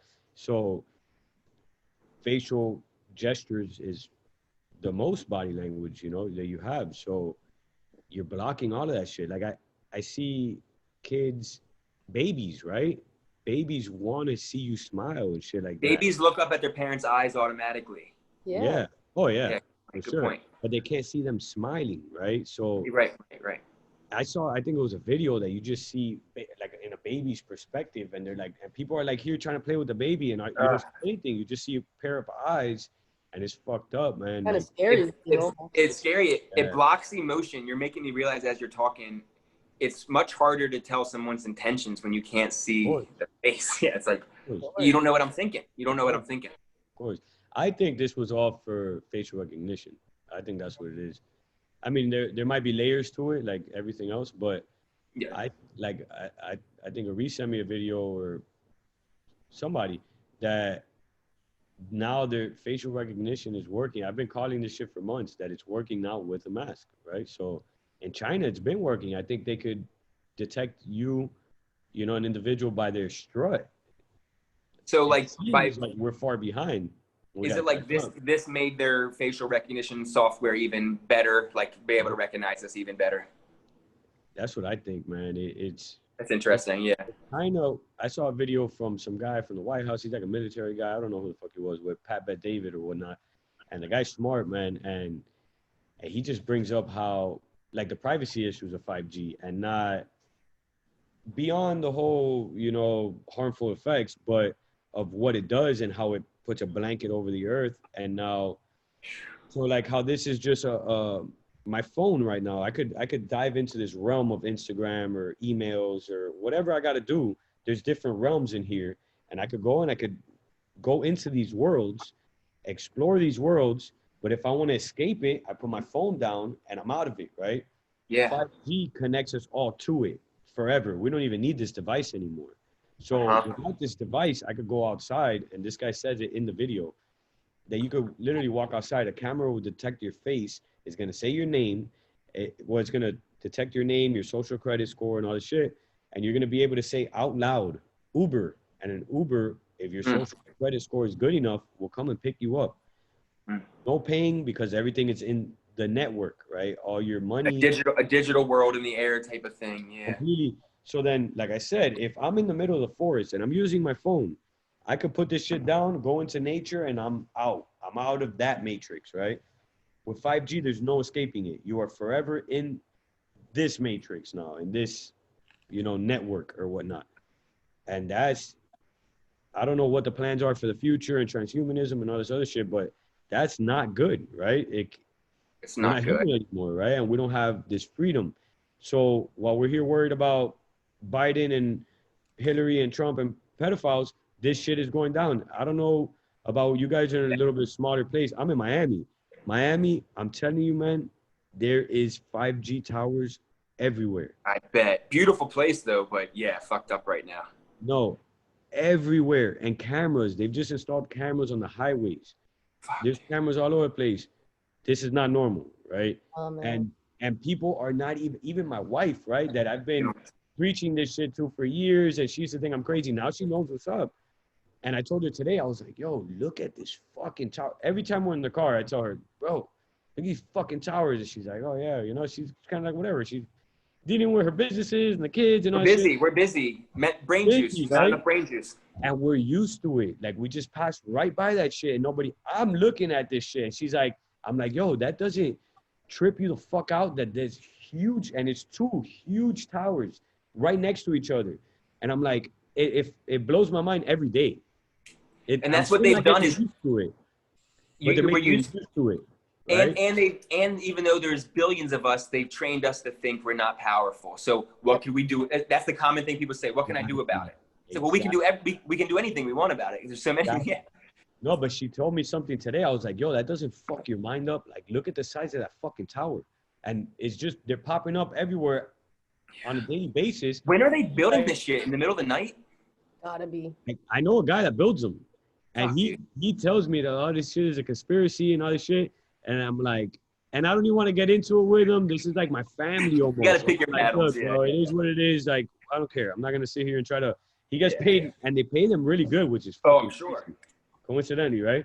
Yeah. So, and he even said it the other day. He's like, nah, man, that shit doesn't do anything. He's like, I mean, sometimes when I'm up there, first of all, they have to wear a vest, radiation vest, right?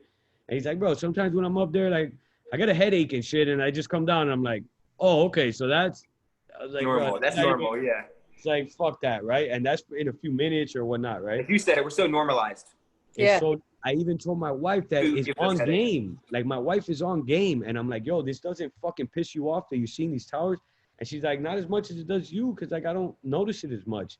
And I'm like, and I just realized that she's on game, right? To, you know, to a certain level. Yeah, yeah. And she doesn't even notice these things. Imagine the other people that are completely clueless, bro. They're pumped about it. Forget faster about internet, it. faster internet. They're pumped. Yeah. Exactly. Holy shit, that's crazy.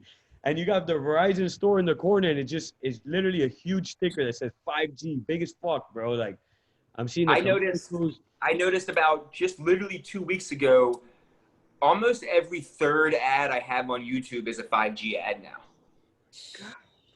Like, I started to notice it pick up, and like, even if like that, I do love that all the people in this community, we have different expertise and different interests. Like, I don't know enough that much about 5G, but like you do. I know my stuff. Reese knows, you know, we all know. And that's why if we gather, powerful stuff can happen. Like, we all have our different knowledge, and yeah, we need to gather, 100%. Have conversations. We teach each other. And like, but even if you didn't teach me anything about 5G, I don't need to know anything.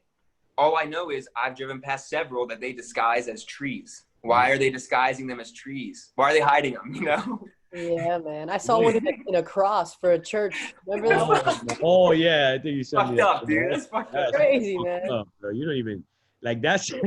It's true. Why are you hiding right it? there, right? That's a perfect image of 2020. A fucking 5G towers across, bro. That's crazy, bro. That's and the bees thing, right? Remember last year, the whole bees fucking dropping dead everywhere? The other day, I come into my backyard and I see a lizard literally intact, right? Usually you'll see a lizard with his fucking head off, a cat ate it or some shit, maybe, if you find a dead lizard. It was just intact right in front of my sliding glass door, not in the middle of my yard, right here, just dead. And I'm like, what the fuck? I don't think I've ever seen that before. So I was kind of like, yo, it's kind of weird. I didn't even think anything of it. I thought about it a little bit and I was like, whatever. The next day, there was like 3 dead bees. And I'm like, nah, bro, there's some shit going on here, man, you know? Let's see. What we got to figure this out, though. I keep hearing people in Miami saying the lizards are getting bigger. Is that true? Oh, yeah? I don't know. I've had like 3 people tell me, the lizards this year are massive. And that's important to pay attention to these patterns and things that stand out. Like, it sounds crazy, but yeah, I don't know what it means, but it's different. They're on juice. They're getting swole from the fucking 5G, bro. What the fuck? And you know what trips me out on the 5G is, like, it's real. They're building those towers. I see them, and it ain't good. that's one thing. It's like, I don't know the solution for that. It's like, what do we do? Like, I can get some Organite or whatever might work, but like, dude, those fucking towers are up. And you guys see the video a couple years ago of that fucking hero who was smashing them with tanks? Yeah. But like, besides that, what can we really do about it? Burn them down. Like, you There's want to no burn way. shit down, go burn that down. Like Yeah, if we all, right? if the whole country was, no Yeah, shit. that'll be a why solution the right fuck there. are we burning businesses? Let's get Black Lives Matter to burn these fucking 5G towers down, bro. Yeah, How man. about we put like shows how- let's put a statue on top of it. Let's see if they'll knock it down. Yeah, let's go to these. Let's start going to these elite people's houses and burn their shit down. Yeah, not to promote bro. violence. But yeah. Word. Go hit up the Federal Reserve. Go hit up Yeah. all these people that are actually causing you pain, and then And that's an example of that's the Matrix and how they tell us what to think. They tell us where to go and what to think. It's literally like zoom, zoom, go this way. Like we stay inside these little borders of thought. What's cool? Everyone wants to just be cool and fit in. Yep. Understanding human nature and psychology is definitely a good use of people's time. And then little like side thing, but like I think people are just spending 10 minutes and just looking up the ADA, the Americans with Disability Act. I'm big on, you got to wear a mask sometimes. Sure, I get that. Like, especially like I talk to some people, like you're a single mom and you're going grocery shopping. I don't want anyone to wear a mask ever because I see it as a precursor for things to come. And if we say yes to this, it's commitment bias, a cognitive bias. If you say yes to me on one little thing, you're more likely to say yes to me on something else. You know, salesmen use this trick. So I want to say no to the mask, but do I want a single mom to put up a fight in a grocery store and risk going to jail and losing her kids? Like, no. So respect the people who wear a mask for the right reasons, but it's important not to. If you don't want to, you don't have to. I know there's some people listening who don't want to. And when I would go into stores and kind of mumble and have doubt and I didn't have my knowledge down, I would get pushback. I'd get kicked out and shit. And I got the cops called on me once, but that's fine and normal. And as soon as I started speaking with conviction, because I had the right information and I believed it, no pushback, no problems. And I think just looking up the ADA is important. It's the Americans with Disability Act. It's directly under the U.S. Department of Justice. It's a real law. And they made that for companies that discriminate. So for these grocery stores, these companies to say they don't honor it, it was designed for them. You can't, it's made for the people who say they don't want to respect your disability. And you're not lying if you use the ADA. Under the ADA, they have a list of medical conditions. And it's what they say at the top is anything that's a physical or mental ailment that affects your daily tasks. So it's and they list it, PTSD, anxiety. Like, I don't know if it's a stub toe, but that's kind of what they're getting at. So I just want people to know we all have a valid reason under the ADA, but seeing is believing. So go to the website yourself, do the 10 minutes of Google research. And every private business the ADA applies to, they call them public accommodations, but private businesses are public accommodations because they serve the public. So a hospital, a hotel, a bookstore, a restaurant, even the DMV. So any business that we've ever walked into legally is bound to the ADA. Doesn't mean they'll follow it, but I want people to know that. Marbury v. Mason, 1803, where if it goes against your constitutional rights, all laws are null and void. And these mandates aren't laws. They're just not. They're just bullying us. It's simple bully and tyranny. And Jordan Peterson, who's powerful, teaches tyranny expands until you stop it. It never stops. So we have to stop it somehow. Yeah, yeah. I feel this. I hope that it's true, and all we really need to do is say no. Enough people to say no for it to end.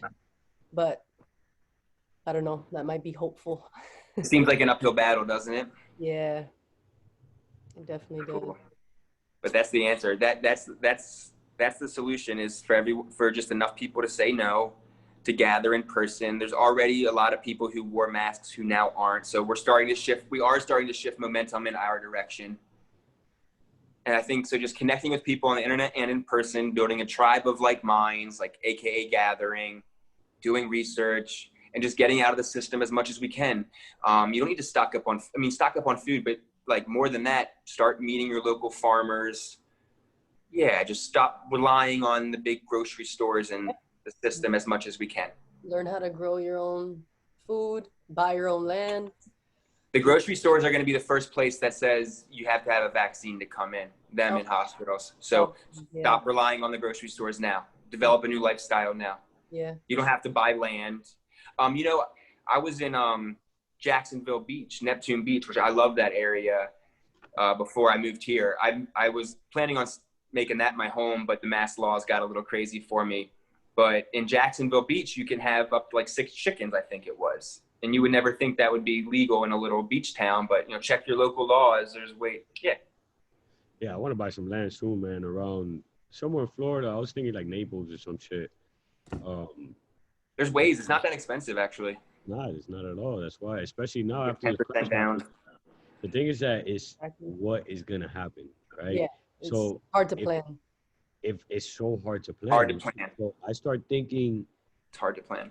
I start thinking about this whole full surveillance, mandated vaccines and facial recognition, and I really do believe that all of this shit is going down, right? So, we're not in a good position right now.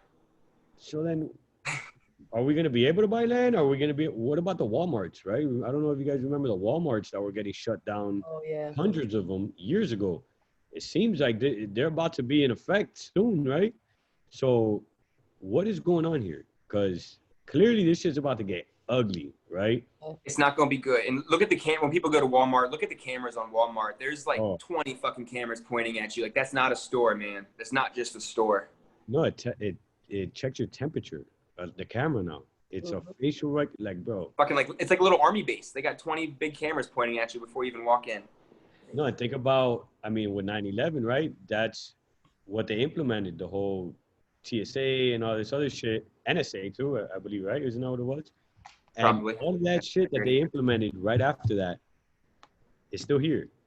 So what makes us think that any of this shit is gonna go away? It's just gonna get worse and tighter because they make us, and even Donald Trump, right? I just reached that video that they always blast out the video of him talking about like, oh, there was explosives and there's something suspect about this shit or whatever. But they never put the video that when the lady asked him, like, oh, so what do we do from here? And his response is, we never forget. The subconscious program that's the slogan for 9/11 that was given by the elites. These motherfuckers, like the new normal, right? Donald Trump had that slogan. Great analogy. Never forget new normal. Yeah. It was perfect. The way he said it was just so robotic. It was just so planned. He's like, we never forget. And nobody blasts that clip out. So that's another thing. And it's like, what is here to stay and what are we transitioning into? I believe that China was ahead of us, and the same military guy that I was telling you about in the White House or whatever, he said that China was ahead of us 5 years in 5G. That's a lifetime. They'll take over the world in 5 years. Right. These days, 5 years is a lifetime. So whoever runs this, the Mufasa of this empire, was probably like, oh shit, right? We got to lock down our people now too. How are we going to do this shit in 1 year? Virus, bam, perfect. Virus. They are evil geniuses, man.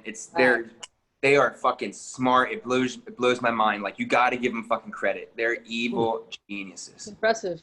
I'll say that. It's impressive to enslave and that's what I think.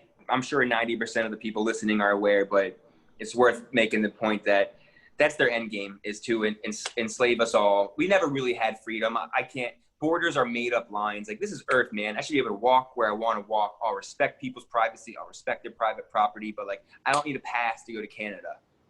Right. You know, like, so we were never really completely free, but they're trying to enslave us even more and more. Like, yeah, they don't want to kill us all. They need workers, but they're definitely trying to enslave us, AKA complete control. So that's why it's important not to wear a mask, because if we're willing to wear masks, we're willing to let them vaccinate us, we're just going to keep listening to them. And this virus is such an evil genius move, because we lost our rights to our body. They control our body now. Like, oh, you had the virus, or you were even next to someone who had it, come with us, because for the greater good. So that's not a good little slope we want to go down. That's pretty terrifying for the government to own your body, meaning they can do anything they want with your body anytime they want. That's terrifying. Yeah. And look at how No fear there. No fear, but that's not good. look at the reaction you get when you walk into a store without a mask on. You're like the worst person in there. How could you? How could you be so selfish and all that Selfish. shit? It's crazy, man. They're smart. They're really They smart. twist it. And you know, I've been saying this last couple of years. I think it's powerful. There's always exceptions, but anything that's labeled bad or crazy in this world is good, and anything that's labeled good, anything that's cool is bad. Yep. Like Backwards, man. like your hair is amazing and good. Dreadlocks are good. Hugging trees, good. Native Americans, good. Not wearing a mask, good. This is all weird stuff. Of course, absolutely. It is. It's evil genius, man. They flip it. That shit in that rant too. That he was like, "Fuck being cool, fuck Yeah. being cool." That shit. That was one of my first posts ever in the Amen. thing, and that shit was powerful. People didn't, you know, and coming from a guy that was so ego, you know, is ego driven and Materialistic. material, like that's a big statement, right? Like fuck being cool, and that's the whole thing here. It's external being cool. validation and, you know, fuck being cool, right? That's two huge points. That's what people need to do. That's the solution. Is you break free from being cool. You break free from caring what people think. You accept the fact that you don't. It's cool to not be cool. It's cool to not be of this world. And for people who believe in God, if you believe in the Bible, be not of this world. You do not want to be cool. In 2020, fitting in and being cool is loser to me now. You want to be outside of it. And then you want to detach from other people's opinions, detach from being cool. You know, Gary Vee talks about that too for people who like him. And then detach from material things. For me and a lot of people, that's a really simple step to waking up. Just get rid of some clothes, you know, the whole minimalistic movement. Mm-hmm. Detach from material things helps you to break free from the matrix thinking. It's a very simple way. Sure. And how many people do we know that maneuver off of being cool? And like even with the riots, I saw so many people that, bro, I saw you and the shit that you were posting 6 months ago. You didn't care about any of this shit. Now you're at the riots and you got to show people that you care, and it's Black crazy. squares. They make shit cool. Everyone cares about the same thing for the same amount of time. Yeah. The Kobe Bryant death is a huge point, and like respect. You always respect talking about a human life that died, and Kobe seemed to be doing a lot of good with charity and stuff, you know. And I don't know what happened to him, how he, you know, I don't know what happened to the helicopter, but all I do know, and respect to everyone who posted about him, especially if you're a fan, especially if you live in LA, like respect, man. This is someone you look up to and you felt emotion attached to him. Nothing wrong with that, human nature. All I know is I noticed that for the same 2 weeks, the same 10 days, everyone cared about it for the same amount of time. And then boom, on Tuesday, no more posting about Kobe Bryant. It's like, they have us trapped in these ways of thinking. Like that's the matrix. Feedback loop. They tell us what to think about and when to think about. Everyone posts the black square on Tuesday. They talk about it for another day or two. Boom, on to the next subject. Now everyone's talking about Nancy Pelosi. They tell us what to think about with the TV and the program in our minds. Yeah, all the riots that were going on, it was fucking nuts for like 2 weeks, and then now boom, no one's talking about it. Everyone's talking about the fires. And people will say like, well, Kobe Bryant's death did matter. Yeah, but how many people else died that matter? And I see these influencers, like I'll call out Gary Vee. Like he posted a picture of Nipsey Hussle on a couple weeks ago this year. He posted an old picture of him and Nipsey because it was Nipsey's birthday. So he's like, I love you, man. But how many friends does Gary Vee have? How many famous friends does Gary Vee have? Many. Does he post their picture on their birthday? No. He posted Nipsey because it'll get him clout, because it's cool. He's telling people what's cool, kind of creating the matrix there. They tell us what to think about and what's cool, and then we follow in line. Yeah, same thing. They teach us who to hate, who to love. We don't innately come to this world hating any life, for that matter. I mean, you put a little chick and an apple inside of a baby's crib, they're not gonna bite the head off the fucking chick. They're gonna play with it and they're gonna eat the apple. Because we know, like you said, we don't need experts to tell us what we want and what we need. And it's the same. Babies actually think deep. You make me realize kids think deeper than us. Like, stop looking at the surface. Stop looking at skin color. Stop looking at what Trump is saying. Look one level deeper. What's the emotion? What are they? what's really going on here. And it's not to say that this Look shit inside. isn't real, because I think we touched on it a little bit. There is oppression, but it's not the For oppression sure. that you think it is. It's the oppression of your mind and what they've been able to create, these stereotypes that you continuously fall into because you're not these people. You don't want it, you know, like you don't innately want to be bad and be a criminal and do all this fucked up shit. You don't. But if you have someone pumping it down your throat since you're a little kid, That's oh, all. That's all you're capable of. That's all you're capable of. but what are you gonna do? It's almost like you're manifesting it. And it's really hard when your 5 friends are doing crime to not do crime. You need a tribe. Yeah. Exactly. And I don't think I don't want people to get confused. Like, I don't think that shit doesn't need to change. Police need to be trained better, for sure. I think a lot of people are in agreement of that things do need to change within the system. I don't agree with police at all. And yeah. No, we you know, and it's turned into this whole just division. So now if you speak out against BLM itself, like the corporation and the movement, not just the phrase that Black Lives Matter, because we all agree that they do, but if you start talking out about the actual movement and who owns it and who's making money off of it and all these things, and all of a sudden you're on the side of the police and you hate Black people, and it's incredible. 2 sides. There's only 2 sides. You pick one. Yeah, exactly. You fall into 2 categories. You can't, you know, be in the middle and able to kind of like neutrally view both sides and come to a realization that things need to change. But it starts inside ourselves first and foremost. Individual accountability, going into these neighborhoods, these low-income neighborhoods, and yo, LeBron, bro, why aren't you putting money into the hoods? You're not. Where's the money for better education? Are you building parks? Are you building basketball courts? Like, no? What are you doing? Okay. What are you doing with your platform? And that's really what you have. Like, they speak out and they say these things and they push this political movement, but where, like you said, words are beautiful, but where's the action? Mm-hmm. Like, where are you? LeBron could build a rec center in every city in America. You can build a fucking rec center and go to these centers and talk to these kids. And like Rome said, yo, put your head down. Don't sell drugs. You don't need to resort to crime. Look at me as a perfect example. I was from a neighborhood just like yours, and I made it out, and I was able to be the best fucking basketball player in the world. Like, why aren't these things being taught to our youth? Yeah, who are the leaders that are doing that in the Black community? Like, Lauryn Hill was, Kanye is, Nipsey was. Yeah. Like, there are some, but they're not given the platform to have a loud enough voice to have enough influence. Oh, man. And they do, but look at the names you just said. What happened to Lauryn Hill? They're all crazy or dead. What happened to Nipsey? Chappelle. Do. That's what they do. All of them, but Uncle Tom film is a great documentary that touches on that. Because most of the people... Oh, you sent me that, I think. Most of the people that speak on that documentary have all been shunned by society. And they're speaking facts. I mean, I don't really agree too much with the whole Republican, Democrat shit. I think it's a way to divide, and it's hard for me to trust any politician or the system itself. But a lot of these, you know, conservatives, Black conservatives, they're speaking facts.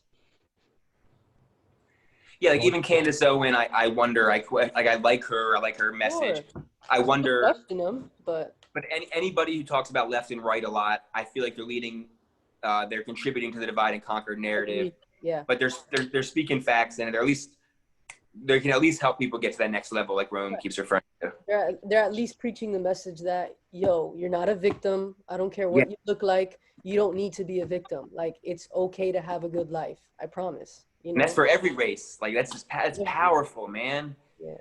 Like, everything Candace says is true, right?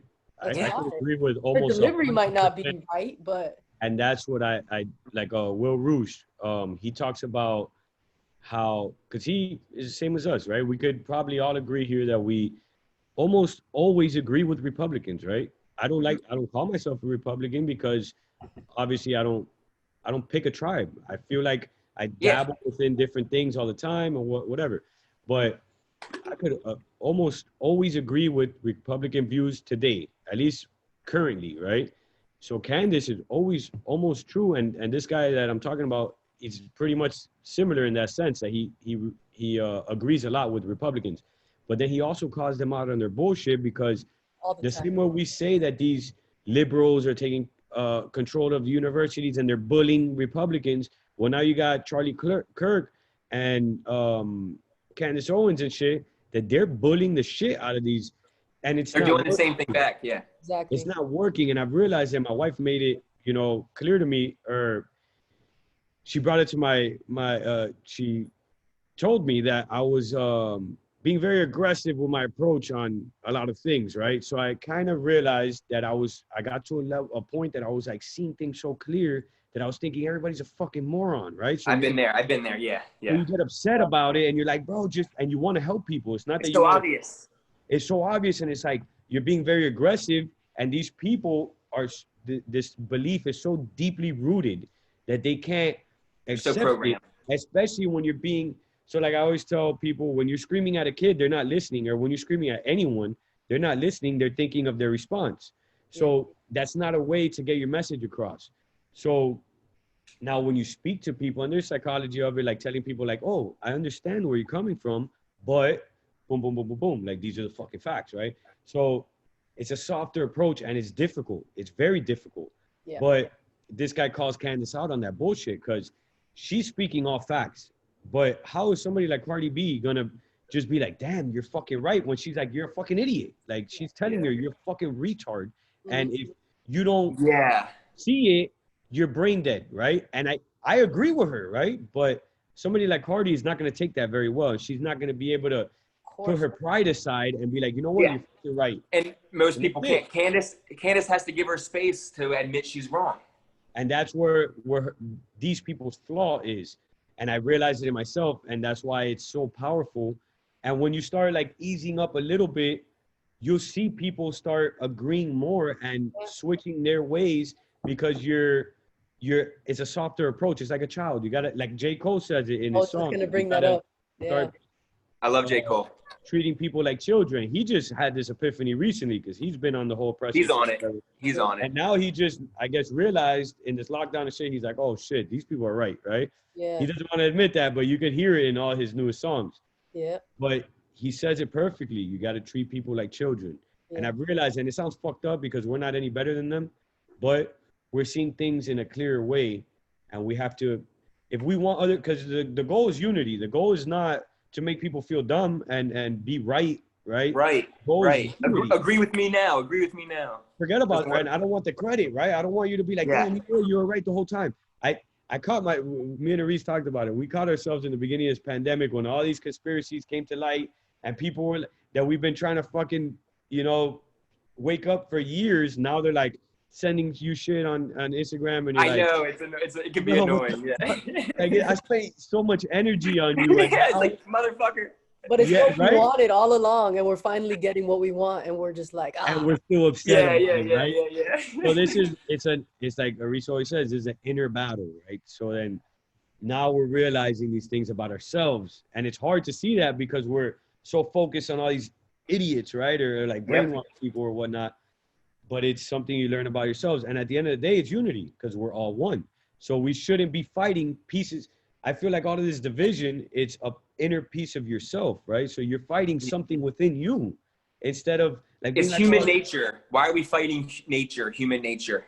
And we're fighting ourselves, right? Like we're fighting people that are brainwashed, but we were brainwashed at one point. Not long ago. Things that we're brainwashed about.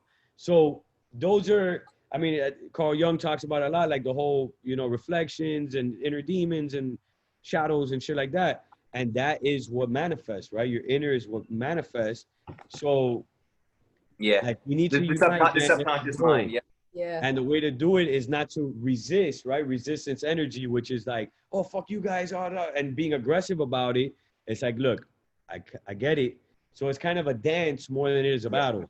Mm-hmm. So it's tough, man. But I think if Candace Owens and, a lot of these conservative voices were to see it this way, I think we'll get way better results than we are getting. Because I saw the Cardi and Candace shit, and I can't understand how it was so difficult for Cardi to see that she was wrong on every single thing, right? Yeah. But then that's why, because of the approach. It's not because of what was said, because everything that was said was perfect. It's just emotion. They're having an emotion debate, not fact debate. Everybody's emotionally driven. Even we can be like, I fall victim to it too. I get so pissed about some of this shit, all the pedophile shit I get so fucking mad about. And then you start operating off of emotion, instead of taking a step back and like, you know, cooling down and having a conversation about it. Because when you're speaking from emotion, you're not speaking logically. You're just pissed, and you're not gonna get through to anybody like that. And that's why these store employees and these store owners at the grocery store, they don't care if you have a real medical condition sometimes, because there's such an fear emotion. They're just not trying to get fired. They don't care about the fact. I had a worker tell me that when I first tried to go to the gym when it opened up. They're scared. They were trying to tell me that you have to wear a mask walking in the common area, but as soon as you get to the workout equipment, you're good. You can take it off. Yeah. Smartest virus in the history of ever. And she literally told me, she's like, I'm sorry, like, I don't want to do this, but I got to pay my bills. I'm like, and that's the fucked up part, right? Because then it gets us fighting somebody that is just like us, right? Yeah, so that's why, like, I'll put on a mask when I go to the gas station, because I'm like, I don't want to do this, but I know that this poor little lady right here doesn't 100% have to tell me, like, please wear a mask. I need you to wear a mask for me to feed my family, right? So I will never wear a mask outdoor. Never in my life. I will wear it inside of a gas station, and even that, it upsets me, right? What you're saying is very true. Like, you shouldn't do something that upsets you.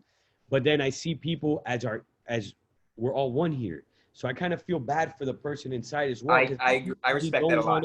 And then I have like 5 minutes to just fucking go inside and grab something and come out. And I can't waste those 5 minutes arguing with this fucking person that I want to unite with, right? So this is where the battle comes in, that is so tough, because it's you versus them, or it's like us. But then those people need to become aware also that they need to work with us too, right? So we need the time, I think, and different approaches, as in treating people like children. And I think this is where we got to start doing this, man. And I think the big voices are the ones that need to recognize this. It's just people with influence, and they're the ones staying quiet. They're the ones that are quiet. But yeah, and you know, when you go in and talk to that lady, if you were to kind of give her your 2 cents about what's going on with the pandemic, she doesn't feel good, and you don't feel good. I don't feel good getting into debates with people. Yeah, I don't want that. So I respect that completely, especially when it comes to like younger girls or an older woman. It's like, I'm not gonna fucking disagree with her even, you know. Exactly. We got to pick our battles. We only have so much energy in the day. Yeah. And we got to figure this out all together. So we need to gather. And Reese, I'm sorry if I'm cutting you off. You're good. Rome, you're making me think of there's a video of Malcolm X, and like, people need to use YouTube, and don't let anybody ever tell you that YouTube is not valid. Oprah puts her stuff on YouTube. CNN puts their stuff on YouTube. Harvard, Stanford, Yale. YouTube is valid. So, you know, the most respected people and organizations have their content on YouTube. So anybody who says, oh, what YouTube, like, they don't understand what's going on. And YouTube is Google. But on YouTube, people should watch speeches and interviews of great people throughout history on YouTube for their own sake. Not even anything we're talking about, just that'll level your mind up, man. The greatest minds of all time have their words. You can hear them talk on YouTube. That's powerful. So Malcolm X has a video where he says, it's funny how it's kind of like the same shit was going on 40, 50 years ago. Not with the mask and the pandemic, but with racial divide, of course. Malcolm X says the solution for this is for the white man and the black man to sit across from each other face to face and talk. And the black man needs to be willing to offend the white man. The white man needs to be willing to offend the black man so they can speak their truth. And this happens on Instagram. Like, someone disagrees, I make a comment, and then someone DMs me. We end up having a little debate in DM.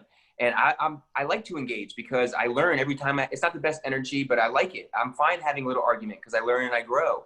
And inevitably, when you go, so it's me, it's them. We disagree completely. But you go back and forth, their opinion, my opinion, their opinion. 3 times, all it takes, 3 to 4 times.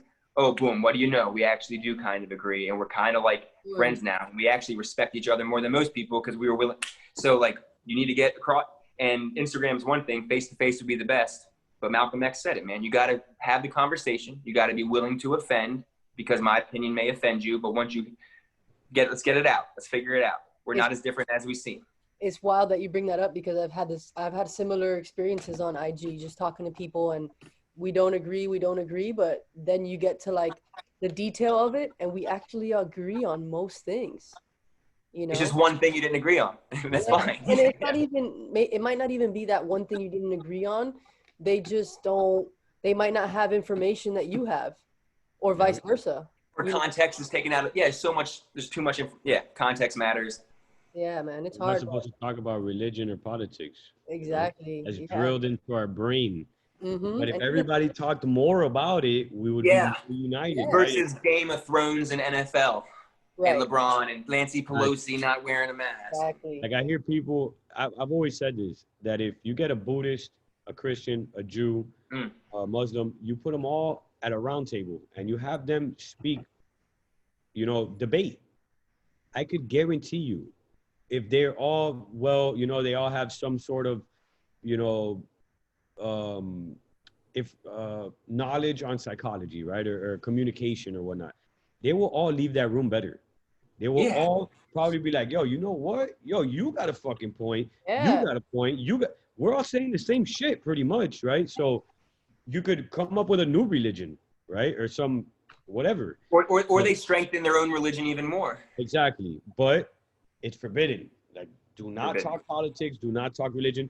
Why? Why don't you just teach us how to do it? And then we could all evolve more, right? If evolution is the point here, then why don't you teach us how to evolve instead of keeping you like muzzled or You know what helped me a lot was such a fucking good point. Back to YouTube.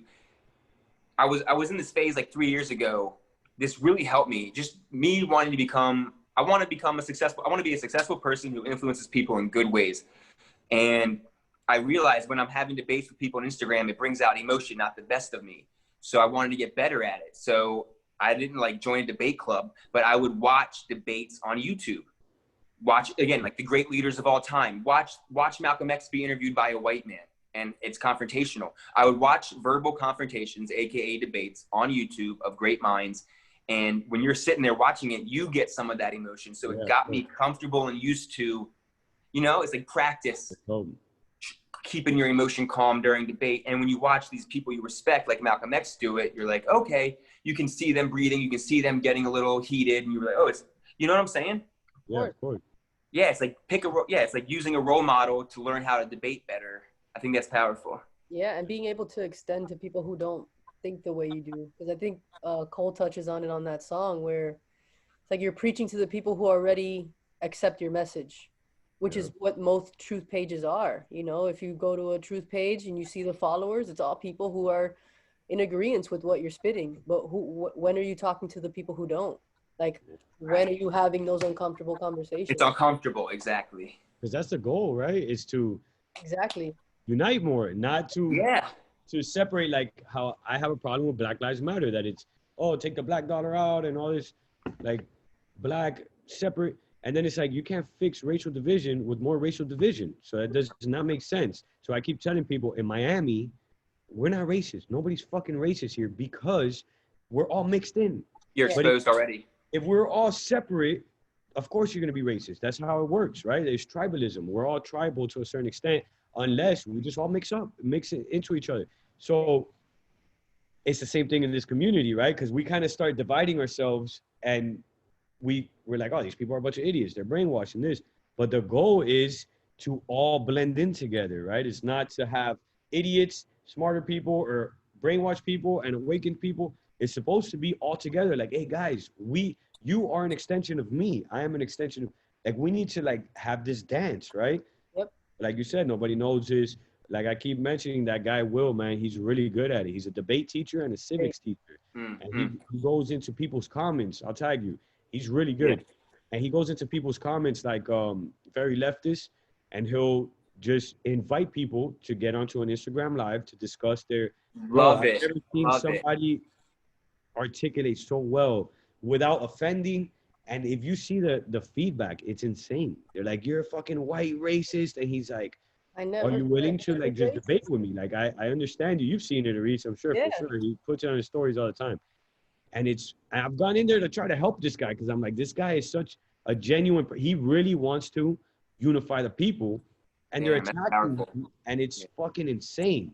And I've learned about myself because of seeing the feedback of his comments, man. And it's like, we need to all unite and maybe gang up on not gang up, but maybe he needs more people to help him in these comment sections, Yeah. because all these people are attacking him in the comments, but nobody's willing to go live with him and discuss something. They're like, Not no, one. can I do haven't seen that? one. Not one. I've never seen it. Because And they're he not does it educated, every they don't day. know their stuff. Yeah, it's just emotion, no facts. But they're willing to type away and bully him, but not discuss something as two grown adults on an Instagram live and get feedback on it. And you nailed it. We need to and what do you say? We need to like push them, bully them, or something you said. But yeah, it's like we need to make that cool. Right now, typing away on we need to. I'm so against any fucking shame, guilt. To me, shame, guilt, and fear are awful. But people are being shamed into doing the wrong things. We probably should shame them into doing. So yeah, if exactly, man. Like if again, all the people, if Jay-Z, Beyonce, Cardi, and if they made a practice out of having healthy debates on Instagram, all of a sudden the kids now want to have, dude, the people, especially kids, just want to do what's cool. So we need to make the right stuff cool. That's it. And you're setting the precedent that fighting hate with hate is going to solve anything. Like, it's not. Yeah. Just saying it out loud sounds. And I try to always like be aware and catch myself. You know, I have I'm passionate and I can be aggressive. I do like I would encourage people to like. Aristotle, I think it was, said being angry is easy. Like anybody can be angry. Being angry is easy, but being angry at the right thing at the right time in the right way to the right amount is difficult. So isn't that like there are some things in our world now that we should be passionate about and speaking up with a little bit of aggression. And like I think conviction is so important, you know, like if you don't want to wear a mask, you have to speak your truth. You have to speak with conviction that gets into people's brains. People believe you when you speak with conviction. But to simplify it for me, because I am aggressive and passionate, just always have respect. Like that's the simple way to put it. Just even if you get a little heated, as long as you're being respectful, that's the goal. I agree. Yeah. Always show respect, even to your enemy, type of thing. Yeah, because at the end of the day, we're all humans. Yeah, and that's what we want. We're coming from a place of love and positivity and really wanting to unite. And it's easy for us to get triggered, you know, and to be driven emotionally. It really is. It's not hard, but I think being able to take a step back and admit that at any given time you can be wrong. Like there's a possibility that. And admitting you're wrong is powerful, isn't it? We got to make that so cool. Powerful, but it's shit on. It's shit on all the time. Like nobody wants to be wrong. Nobody. And Gary Vee brings that up, and so I know Gary Vee has influence on a lot of people, so that's why I'm using his name. And I think he's a lot of good. I don't think he's as good as, I think he's misleading some people in some ways, but he's helped me a lot. So I like him in that sense. And he says, and you like with the Me Too, like when people mess up publicly, he says, people like the masses, like people aren't mad at you because you made a mistake. They get mad at you because you try to cover it up and not admit it. That's when they get mad. So just, admit when you're wrong, admit your mistakes, and people respect that a lot. Yeah, exactly. And I think all of us, at least, I mean, I'll speak for myself, but I'm coming from a place where I was wrong. And that's okay. Like I was wrong about everything. And I was wrong about everything. Exactly. I'm okay with that. Like I'm totally fine with that. And I think people need to be more comfortable with accepting that they're wrong about something. It's not, you know? It's just human nature. Like again, we're only an accumulation of everything from day one of birth. We're just a sum of everything that's come across our five senses. If I'm wrong, it honestly has nothing to do with me. Oh, exactly. That's a good way to put it. I got the wrong information came across my senses, and then some new information came across. Oh shit, I was wrong. You just weren't right yet. Yeah, that's fucking nice. I like that. Why are you wrong? Why are you just like on the path to right, or on the path to truth, or on the path to? You were still just figuring it out. Exactly. And it's okay to speak your opinion while you're figuring it out, because that's how you learn. That's why we have free speech. We learn by talking. Yep. And we'll probably never figure it out, right? Because it keeps. There's a way of the world that it keeps disproving all truths. Like once you get like the double slit experiment, right? Once you feel like you figured it out, it's like psych. It's always gonna get disproven, and it's a natural law apparently, and it takes practice to admit that you're wrong, and that's how I was my whole life. My parents always said, "Oh, this guy's gonna be a fucking lawyer. He just always wants to argue everything," and I was always asking why. Since I was a little kid, my dad used to always tell me like, "Yo, all you did was fucking ask why." It would drive me crazy because we didn't know. And but I never wanted to be wrong. So I wanted to ask why, so that Yeah. when I did discuss this, and now I'm realizing this as we speak right now, so that when I did discuss this, I would be right because I was afraid of being wrong. Wrong. And that's a fear. So Huh. I've been working on that lately with hypnosis and all kind of other shit. Just fear Love of it. being wrong and fear of failure and fear of all that other shit. Um, but yeah, I think it's all an art. It's a practice, right? Everything is an art through experience. So we gotta like like how you said, man, that we all hated to be wrong before, but now we're starting to open up to it. But then we're expecting everybody else to just admit that they're wrong. It's like, nah, because I wouldn't have admitted it a couple of years ago either, right? So And we still have a tough time now sometimes, right? Yep. exactly. So it takes a lot of practice, and we'll probably never see it, right? But as much as we could, I think the trying or the effort, I don't like saying trying, but the effort Yeah. is where it's at, right? We need to be more, for our own sake, even selfishly, more understanding of human nature, understanding that any annoying thing a human does, I also do. I also drive too close to someone's bumper sometimes. I drive too fast, too slow. And Marcus Aurelius in Meditations, which is a powerful book. It was, the king, the leader of Rome, basically the leader of the world, writing a personal journal to himself that we now have. I think this book is one of the most powerful because it shows he wasn't writing to us. He was writing his journal to himself, but it's all this self-improvement stuff. So even the leader of the world was still struggling with this stuff. Like he'd write things like, stop letting people's opinions affect you. Of course, So it's all relative. Your experience is relative to mine. I can learn so much from you just talking about your experience as you can mine, as I will from Rome. Like we all have some, you even mentioned it. We all have a service to provide. We all have some kind of a unique whatever it is. gift. We all have something to offer. And that's the whole, domination of making us think that we're shit and we're nothing and we're just these monkeys spinning on a ball and we're never gonna amount to anything past that. And And it's not easy to start our own business with our own unique gift or service. But if you spend 40 hours a week on it for 5 years, I'm pretty sure you're going to be able to make 50,000 a year. yeah, Selling your art, giving most definitely. massages, walking dogs. I don't give a fuck what it is, you know? Yeah. Well, What's go crazy ahead, is bro. that, like you said, they make us feel insignificant and part of a tribe or whatnot. But they're probably a step back, analyzing us and learning from our Oh, individuality, of right? course. So like a bunch of ants in a lab, right? Like the ants probably think that they're just like living their life and they're nothing, but these people are, getting all this data that is being able to push their world forward because of these little insignificant ants. Of course. So, and now they're probably doing it with these algorithms and shit like that. They're learning about us that we're insignificant, but the world is evolving because of us, our individuality and our data and our these algorithms and all that. So they're just harnessing our power. That's You're it. right. It is because of us, but they're just controlling us. And if we realize it, we can turn off the TV and control ourselves. Dude, I really believe in, I never would have said this up until three years ago, but I believe we can live in a utopia. I believe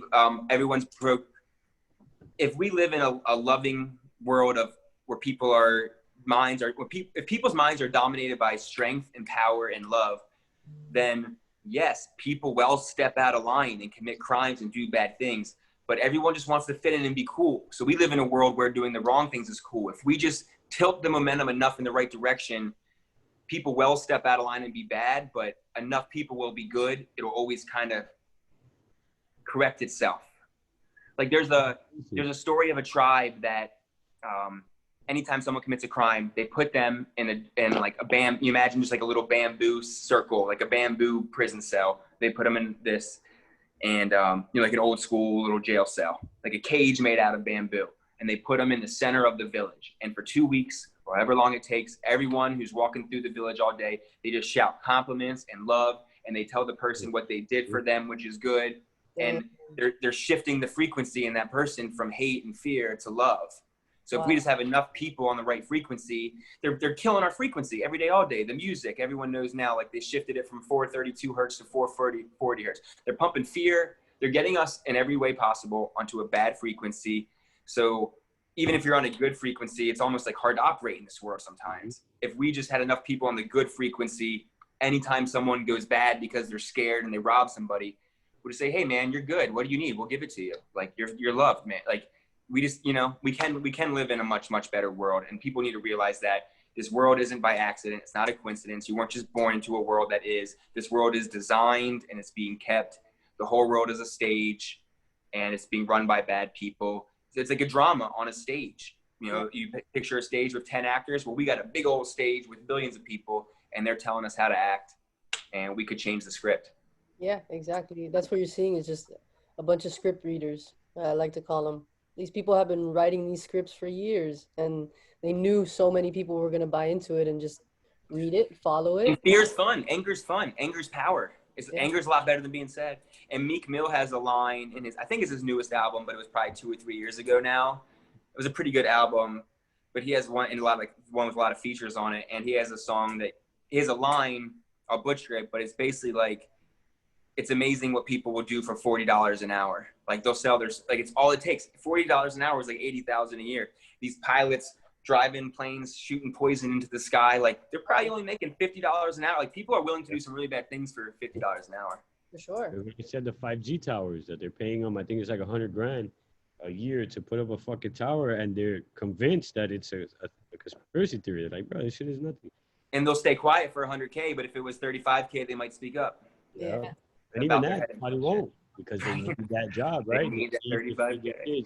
It's a perfect. It's dependence. You know, they've created it's a beautiful system. I'm not gonna lie, it's evil. It's fucking beautiful, bro. It's hey, we're like basically we're talking about like escape this system, escape the matrix. Just to be clear, it's not fucking easy.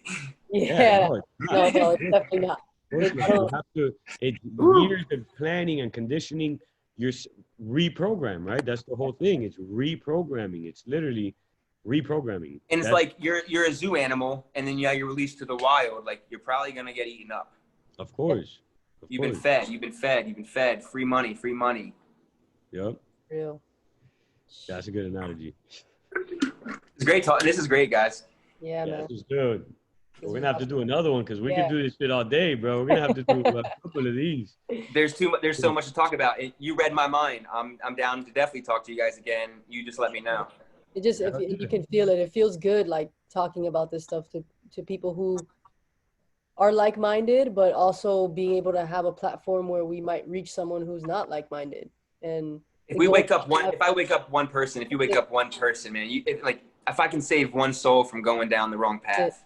It's beautiful. More than worth it, for sure. Every life is so valuable, and like I don't like people, and like this is putting myself out there. Like I don't like people talking about killing pedophiles. Like any life can be changed. Like people can change, and there's some evil people that need to be probably put to sleep, type of thing. But yeah, you know, like if there's some 20-year-old kid who's doing awful things, if there's some 22-year-old man who's doing awful things to kids, like try to rehabilitate him first. He's not guaranteed, you know. Hurt people, man. That's let's give them love. People can change. Human life is amazing and powerful and precious. What would happen if the story you were talking about, the tribe that has the bamboo cage and they're spitting positive stuff? What if we did that in prison? Right, we do the exactly. You know, you get the opposite. Complete opposite. Yeah, exactly. Literally the complete opposite. You're shit. You're the worst part of society. You're fucking scum. And it programs their brain. It programs their identity. So they get out. You get like a zoo animal. Exactly. That's the perfect analogy. You come out like a zoo animal in the fucking wild, you act up, you get put back in the zoo. You get to go back in. Forever. And the zookeepers are like, perfect. Yep. That was perfect. They're the zoo owners. Yeah. And it's a business. That's the whole, you know, it's and always like follow the money. And most people know that, but follow the money usually helps simplify what's going on in this world. Yeah, definitely. And money is just a tool for control. Their goal is control. Right. Money's a tool for control. TV's a tool for control. Police are a tool for control. Yep. Well, yeah, I'm definitely down to chop it up again. It's super fun. I enjoy this a lot. Let the audience know your Instagram handle where they can follow you. Yeah, you can check me out at my Instagram handle is @Cory's Journey. It's Cory with no E, so CORY journey, Cory's journey. And yeah, I hope people enjoyed it. This was a lot of fun for me. Definitely. It's important stuff we're talking about. And build your tribe on Instagram and in person. Like getting one, like everyone feels alone right now. If you feel like you don't want to wear a mask where you're going grocery shopping and you're getting too much pushback, try to find 2 or 3 people in your community who also don't want to. And now when you go shopping together, they're less likely to give you crap. So strength in numbers, in person's best, like Rome was saying. But getting around like minds is important right now. We need each other. And that's why gathering was illegal from day one. Yep. Agreed. Good message. Yeah. Thank you guys for giving me the opportunity too. Thank you, man. We appreciate you. We'll talk.